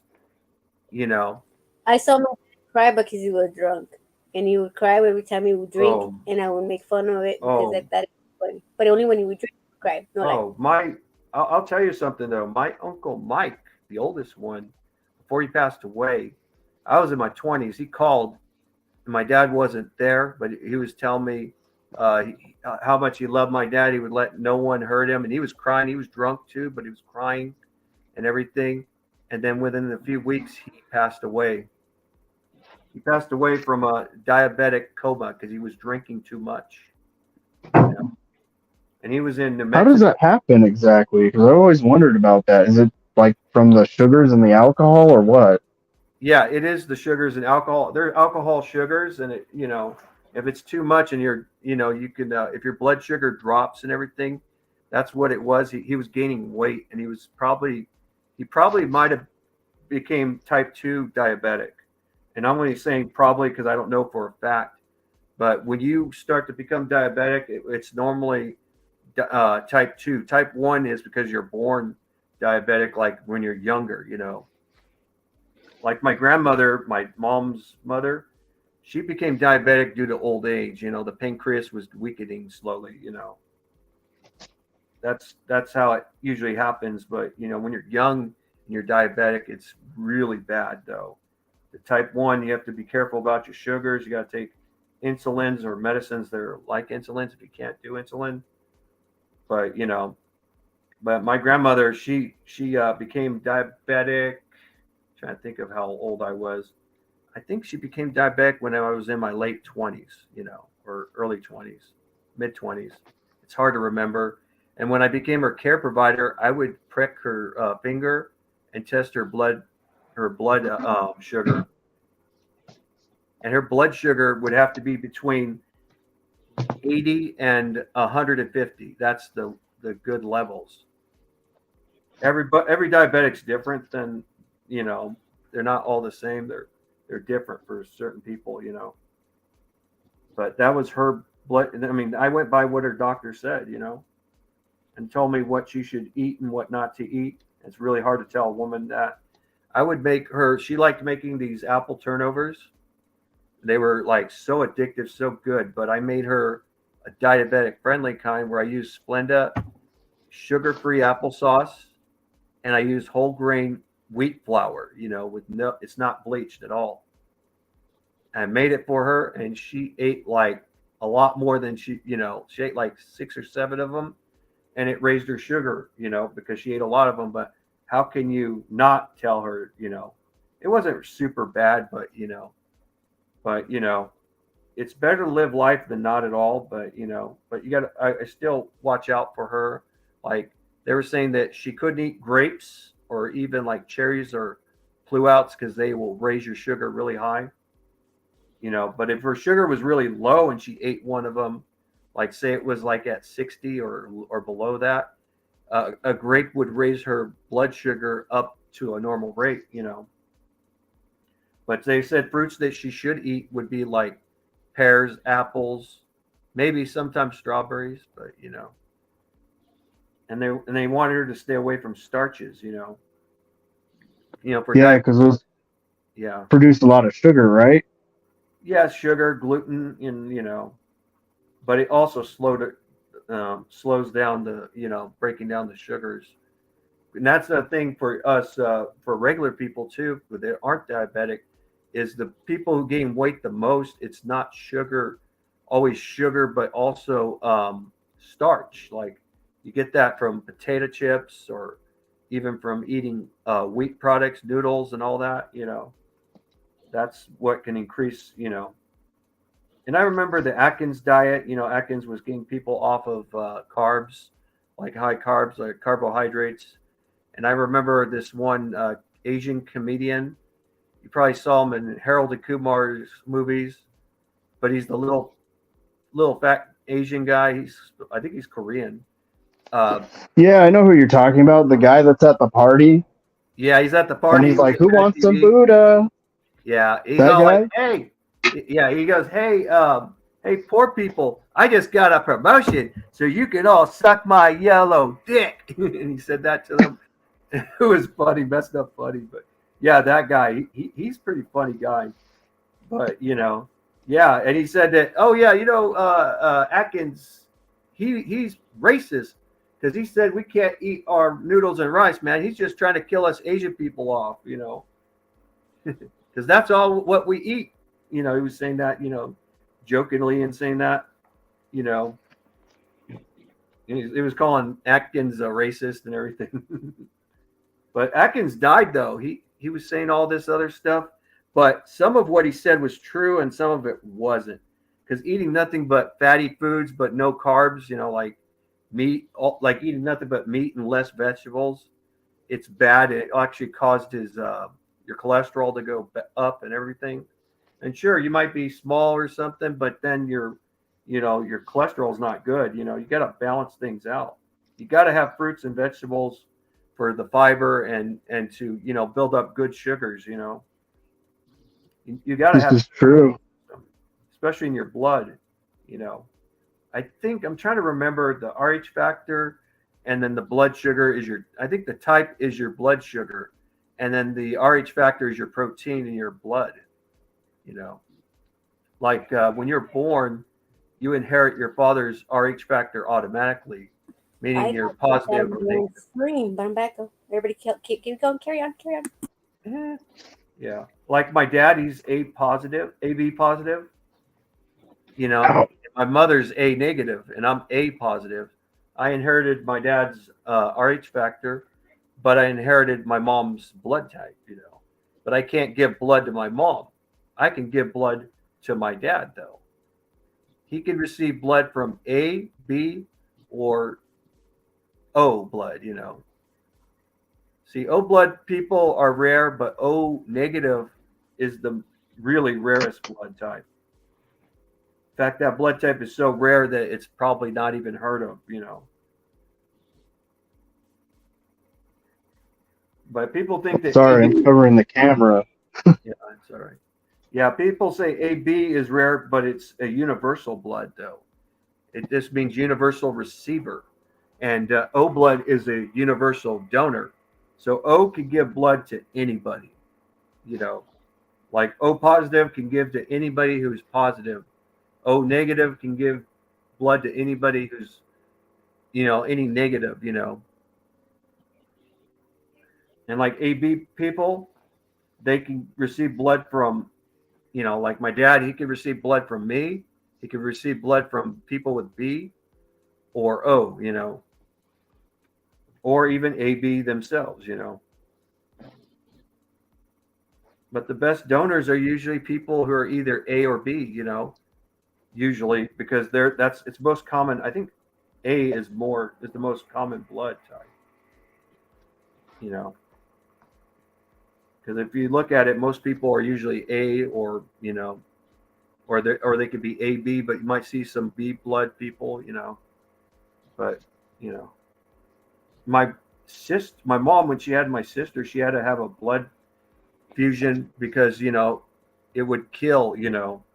Whenever you have like a second child or even a third child, sometimes you have to do a blood transfusion so that her antibiotics don't kill the infant inside her. That's what happened to my mom, actually. When Yeah, I was being born, she bled out a lot yeah. and she needed a transfusion. And at the time, they didn't understand what hepatitis C was. And that's how she got it, was through that blood transfusion. Well, hepatitis it doesn't. Well, there's all kinds of hepatitises. Hepatitis is like A or B, or is caused by it's really unknown, very rare blood type, but it usually doesn't happen from that. But C is usually caused by alcohol mostly, though. But like when you destroy your liver, mostly you can get hepatitis C. A or B, I don't. It's really unknown how that. It's a disease, and you can get it from when you can get any of the hepatitis from a blood transfusion. It probably from that. Some people say when you have hepatitis C, they think your life is over, but it's not. Like um, Pamela Anderson got hepatitis C, and she thought she was Hmm. going to die and everything, and she wasn't. She thought Tommy Lee gave it to her, from having sex together, but he didn't have hepatitis C at all. What happened is they had a tattoo artist, and they shared a dirty needle with that. He was using dirty needles, doing their tattoos, and for some reason, she probably got it easier, and where Tommy Lee didn't. Some people may not even get it from a dirty needle, but it was from a dirty needle, and she was going to like go after Tommy Lee for it, but he wasn't responsible for that. It was their tattoo artist, because it wasn't a clean needle, and he probably wasn't a licensed, tattoo artist, because you have to clean those needles. You have to once you use them or throw them away and get new ones. Yeah, I used to do that. And when you take the pathogen test, everything has to go. Everything has to be sterilized. Yeah, Like if you put down plastic, that's got to be put up. There's like this medical wrap that you can use to make the grip a lot easier, and yeah, everything on it has to go and be sterilized. There's like UV sterilization. There's yeah, chemical sterilization. There's all kinds of different things you have to do though. yeah. But bloodborne pathogen test, yeah, you gotta be really careful with that. Oh, yeah. It's like I draw the female, but I don't have her, like this. Gave her She's abs. looking good. I gave her abs. Yeah. And I haven't been drawing for a while either, though. You draw the, you do with the, when you do a drawing like this, you want to do a little shading. You got to do some shading. It takes a while. Like the hair, you know, like women have parts in their hair. There's all kinds of different things. Women can have a part in the middle, or they can have it on the side, left. Same thing with guys too, but you know, you can make their hair wavy, curly, straight, you know. I could change. That's something I always had trouble with is hair. I could never get hair down right. Yeah. What you can always do is like, if you want to start over with the hair, you can do that. You can start over, and it's not hard to do to start over with hair. You can keep the face the way it is. Like, here's what I'm going to do. I decided to change it a little bit, and I could change it, you know, maybe I changed my mind and want it a different way. And you can always erase, even if you like darken it a little bit, you can still erase it and then change the line patterns. Like some hair, it goes like this, and you draw the top of the hair, you know, there's like the hair, you know, like you do hair, it's like in formations. And then, you know, and sometimes the hair gets so puffy, it's the front hair covering the middle and the back of the hair, you know, like back in the 90s, when, you know, women did, and even guys too, believe it or not, they used mousse, and they would, you know, make the hair all fluff out and everything, you know. It was very common. You see the women with the big hair days, hairspray or the mousse, you know. I remember hearing actresses say that too, like Tiffany Amber Thesis from Saved by the Bell. She said that she had the big hair day thing. And even the rockers guys, like, you know, Motley Crue, Poison, or even Bon Jovi, they had the big hair, you know, and everything. Yeah. That's where they get the name hairband from. Yeah, hairband, yeah. Bon Jovi, though, they're a little more. They weren't like, their music was a little more Christian, not totally Christian, but kind of Christian. But you know, I mean, if you hear about like their song called "Living on a Prayer," you know, and Well, it's usually okay. I'm just have to do a video with my Floriton, I don't know what it's called, Full Salon, whatever the thing, that little flute thing you're thinking. I have to do a video, and I can't get one of my fingers unstuck. It has to be the C one. But my finger gets stuck and I can't lift it up. I have to go one by one, and I pass all over them. When I get to the finger, it just won't move. It's like, what the hell? It's stuck. Sometimes fingers are tricky when you draw small. You know, like, you know, they get a little tricky. I know you can see it from here. It's in pencil. You gotta, they could be a little tricky, but you want to start like with smaller, the basics first, like the simple shape. But you know, it takes a little practice for the fingers, though. Fingers are not the easiest, because when I first draw, I knew fingers were the toughest for me. You know, because they're, you know, it's a lot tougher than doing the face sometimes. But there's a little trick to do it, though. Like if you're drawing I could just show you an example, like a hand, you know. Some people would say like this part, I'm going to get rid of this anyway. Like if you draw like this part right here, I was showing right there, like a diamond shape, you could do it that way, where you could put the thumb like right here. Then you have your index finger, then you have the middle finger, then you have a ring finger, and then your pinky finger. I can't draw faces sometimes the same. I don't know how to explain to you. Like something's off on the other side of the face. The side of the face I could do one perfectly fine, but I do the other one kind of like weirdly. This is simple basics, like where the hand's at. I didn't draw it too deep because, you know, I'm going to erase it because, you know, I was just using an example. Because you could do lots of erasing, but with the fingers, you could draw a hand. I drew a hand before, and I drew like the hairs on my fingers on it too, and everything. Pretty descriptive. I gotta learn how to do proportions, whatever you call it. Yeah, proportion. Yeah, proportion is that's one thing like the Italian artists didn't do in the paintings. They had the great detail, but the fingers were like swervy looking, little, you know, unproportional and everything. If you saw Mm-hmm. some of, they didn't look so proportional, but they had great detail and everything. Great detail, but terrible proportions because they weren't proportioning things, you know. I mean, if you look like even the earlier ones, like some of the women, they didn't make them look like they're they might have made them look like exactly what they were. A woman had small breasts but really wide hips, and you know, she didn't have an ab stomach or anything, you know. And the people are saying, "Oh, that's bad artwork," but it was actually what they kind of looked like, you know. They didn't look like this at all, you know. They didn't look nothing like that. They looked, you know, that's a little more athletic. I try to go curvy, but it's better for me to go curvy when I see a curvy female. That makes it easier sometimes. But you know, this one was a little more athletic, you know, athletic type, like she works out, muscular, like she can destroy Ronda Rousey or something, you know.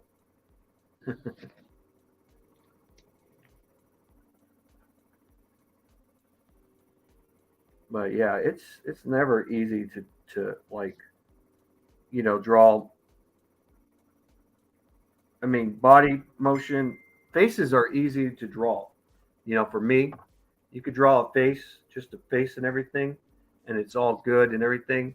But when you draw a whole body and everything, it's, you know, it's a more of a challenge than, you know, than that. And I'm thinking what I should do, because now I drew the face and body. Now I gotta say is what kind of dress, or should she wear a dress or should she wear a costume? You know, I could have her wearing a costume, like one of those stretch costumes. You know, like you know, like superhero costumes or something, kind of like the Black Widow or something. You know, or I can give her a. I'd rather, you know, I'm thinking I'm just gonna go costume. You know.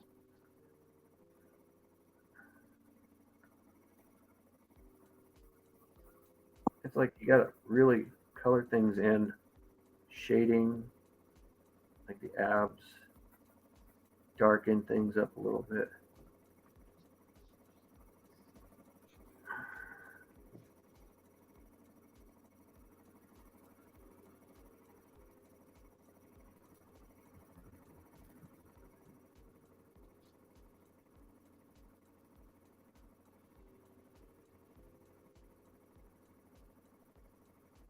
Yeah, it's not really too.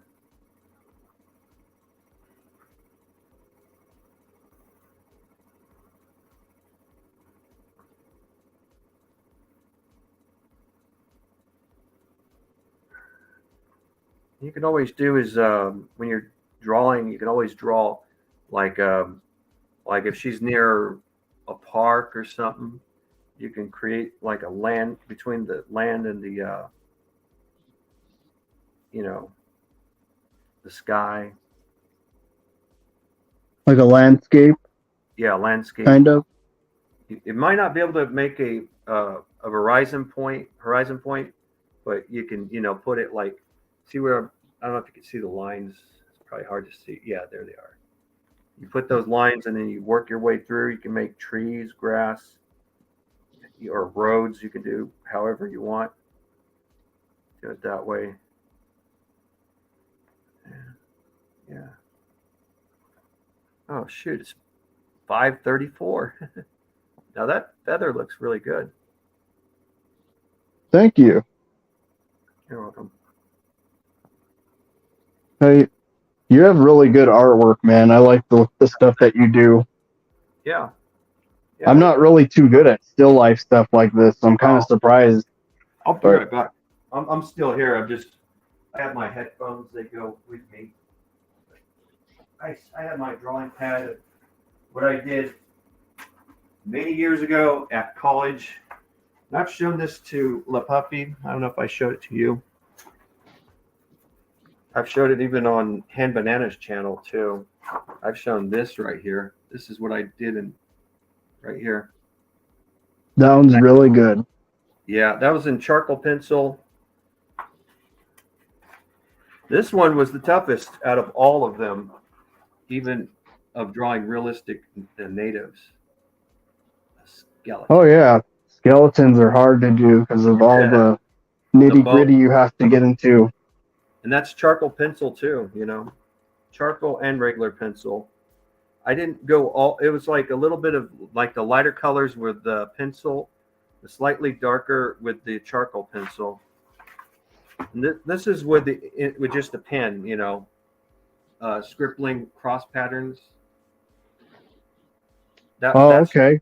Yeah, and it was showing shadowing, and then, you know, of course this. I did all kinds of them. This is the one I was talking about, the ram with the charcoal pencil. This was 3 circles. There were 3 dark circles together, and then I used this kind of eraser to do that, you know. To move it around, yeah, but to lighten it up. That's what's cool about those, because you can. It's like you were saying the last live that we were all in. You can kind of use them to draw if you know what you're doing and you kind of know how to use the value. Yeah, it's just like moving paint too. Paint's the same way. I did that one in September 22nd, 2005. I did that painting. I did a lot of Indian ink, like this one, the baboon sticks, going with the lighter and darker patterns. I did that one. My teacher helped me with that a little bit, just a little bit, and I did the rest. This one I did completely on my own, just a brush, Indian ink brush. You're not supposed to lift up on the brush. You keep on painting it, doing it like that way. A dancing woman in Indian ink, no pencil, none of that, you know. Because I could have made her better looking with a pencil and then trace it, but that's not what the job was to do. You know, you had to, you know, it's the critique you have to go by, you know. And it was kind of crazy doing that, but, you know, I'll show you some. This is where my dot rendering and line rendering with high flare pens were at, with a coffee cup and the crane. Everyone else was not, you know, I was in the advanced drawing. The other ones were in beginning, but we did the same kind of thing, except for I did the more difficult ones, you know. And I did the skeleton where they did a skeleton, but theirs looked more cartoony, you know. Where mine looked realistic, you know. It looked like that banding, whatever that Mandy Grimm, the Reaper, you know, cartoon. Yeah. Yeah. It looked like that. I mean, yeah. And this is the Vampire Queen I did. I've shown the painting. I did a painting of this one too. Whoops. Yeah, this one kind of came off a little bit. Ooh, nice. Charcoal pencil. Charcoal pencil. And this one was all pencil with the native people and the wolf. Ooh, that looks nice too. And I did this. Yeah, I did this a long, long time ago. It's like. How does this look for my homework? Real quick, and then you guys keep going. It looks nice. It looks good. It's like an opposite. Remember I told you I'm doing like an Alice in Wonderland study? It I'm gonna do Yeah. this side stairs right now. It looks like a. I'm gonna do like side stairs. It looks like a comic strip, you know, like they do with comic books, and then they're negatives, and then they copy them, and then they make them into like a part of the comic book page. That's what it looks like to me, you know, because when you see this would be not comic book, because if you do comic book, you would draw on bigger paper, bristle paper, and you draw squares, and then you draw your subject on the squares and the background. That's what we're doing, but they want us to use the sketchbook. I don't know why. I don't see no point in the sketchbook, but we gotta do it in the sketchbook, and we have to do it 5x6 and 7x5. I'll be right back. Yeah, actually, I do understand what it is. It's a beginner form of it, because most artists, when they do they sketch it in pencil and everything. And we could only use black. Oh, well, that's a little different. Well, what they do is they do it in pencil, but then they have two different papers. They make the story because the drawer is kind of like the storyteller too, a little bit. They do that, and then they draw it on the other one. Like it's an outline. It's a rough outline, is what it is. They do the drawing in pencil, and then, or something. It's the outline, and then they have their main one, and then they do it with more detail and everything else. This is the Vampire Queen, and this is acrylic ink, not ink, acrylic paint. That one. Yeah, that's what I've always used was acrylic. I don't really like oils that much. They're really hard to work with. Oh yeah, you have to use turpentine or paint thinner. Those are the things you have to use with oil. Now with acrylic, it's water. You want to break it down with water because that way you can spread the paint out more because it'll dry out if you just. I remember I'd mix a little water to the acrylic paint, spread it out, and I used 6 layers of paint on that Vampiric Queen, for the background. And the subject was originally all in white. After the background was dry, then I did it all in white. The subject was all white. And then slowly the colors changed. Like her dress was blue. Her skin was kind of white. Her hair was gray looking. The horns were pretty light colored, and then they darkened up slowly. And her hair went from gray to black. And then her sky blue robe that she was wearing went from light blue to dark midnight blue. And you could tell the color from there with the background. You notice that it should blend in with it, right? Because you got two cold colors, together, but you can see that it's like there's a line there. But the reason why it's standing out is because this was white. The blue was white. This was white. The horns were all white too, But when you paint over the white, it stands really out, and it's not blended. And I remember my teacher was telling me that, that's what you do, because if I didn't do that, what would happen is that the color would blend in with the background, and it wouldn't even look like the same color. It would be the same color as the background. So it's like it's layer. It's like what it is. It's dimension. It's a small dimension, and it stands out a little bit. Even though you can run your finger through it and it feels like a little rough, smooth. You can't feel the line, but it's there though. Because it's like. Give me a second, guys. I'm gonna still be listening. I'm just gonna mute my mic for a second. It's no problem. Yeah, but I'm listening. I'm gonna have to stop my drawing a little bit and start cooking a little bit. It's like almost done, but but I can still listen. I can multitask because Does it look like stairs now? Look. Ooh, yeah, it looks good. That's like when you're doing like backgrounds or something. It's because I'm supposed to do it like non-physical. So I'm doing like at the time of imagination. So I did the clock. Like I did the clock already. Yeah. Parts of the clock, remember? Oh yeah. And then I'm doing the room that's opposites directions, which is stairs to the side, stairs down, and opposite room, which is the table upside down and the side table side, like Alice in Wonderland. Nice. And then I'm gonna do the third one as imaginary. You know how mushrooms or in ecstasy, that takes you into different type of way. I'm gonna do that right here, and the other one, this one. I'm gonna put faces on them right now. That's cool. It's time of imagination. Yeah. No. All right. Does it make sense? Yeah. No, it doesn't make sense. Yeah. It's like it's expression. Like some people might draw like nothing but skulls, but they're like overlapping each other or something. It's something like that, or some people do that, or faces or fake faces. They stretch out and you just put them all together, or you can have like curvatures like the ocean and cloud waves, and they're like overlapping, imagination like that, or fire flames. Yeah, I understand that. I've seen people do that all the time. Even this one guy, he was just like doodling like crazy, and he was just doing it. You know, it was like a lot. It wasn't nothing was proportional, but it looked nice though. It was pretty crazy looking, but it was his imagination. You know, he was doing it. You know, it was like, you know, and I've seen my nephew. He did the same thing. You know, but yeah.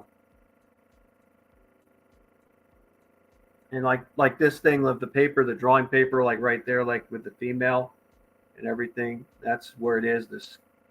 There's charcoal pencil and number 2 pencil added to this, or it could be a different kind of like forgot what those other pencils are called, grafting pencils. You know, that's what I think it says right on here.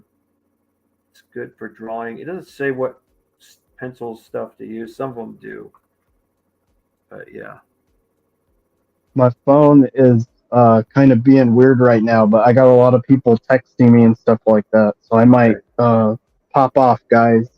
All right. What now? Are you I muted? forgot she was muted. She muted herself. If you guys want, we'll come back later. Just give me a time. Oh well. That way he could cook. You could cook, and that way he could charge his phone and answer everybody. I can still cook and everything, but 8 o'clock I'm supposed to be on Frauded or Reaper's channel because I'm one of the yeah, I wrenches. remember you do that. If you want, we'll come back in an hour. We'll give everybody an hour to rest and do whatever they got to do, and then we'll come back. Or you let me know. Okay. And then we'll on to later too. I could try an hour. I won't promise anything, but I could do that. I'll do it before you I can go. try too. If we can't, just message me. If we can't, we'll Okay. message me, and I'll let you know where Vario's at, and then I'll let me know if it can come up, and then we'll figure it out from there. All right, will be right done. now Okay. it's 5:46, so probably about like close to 7 o'clock. Okay, sounds good. 7 o'clock, Well, but hit I me up won't. on Discord Yeah. or Instagram, wherever. Let me know. Okay, I could do that. All right. All right. All right. Okay. Oh, we've been on for hours. I just noticed. Yeah. And I get to do my video from the flute thing. I gotta get my finger on stuff though. All right. Oh. Okay. Well. Okay. See you guys later. All right. See you Mario, later. we're See you guys Later. Bye. Thank you for coming. Bye.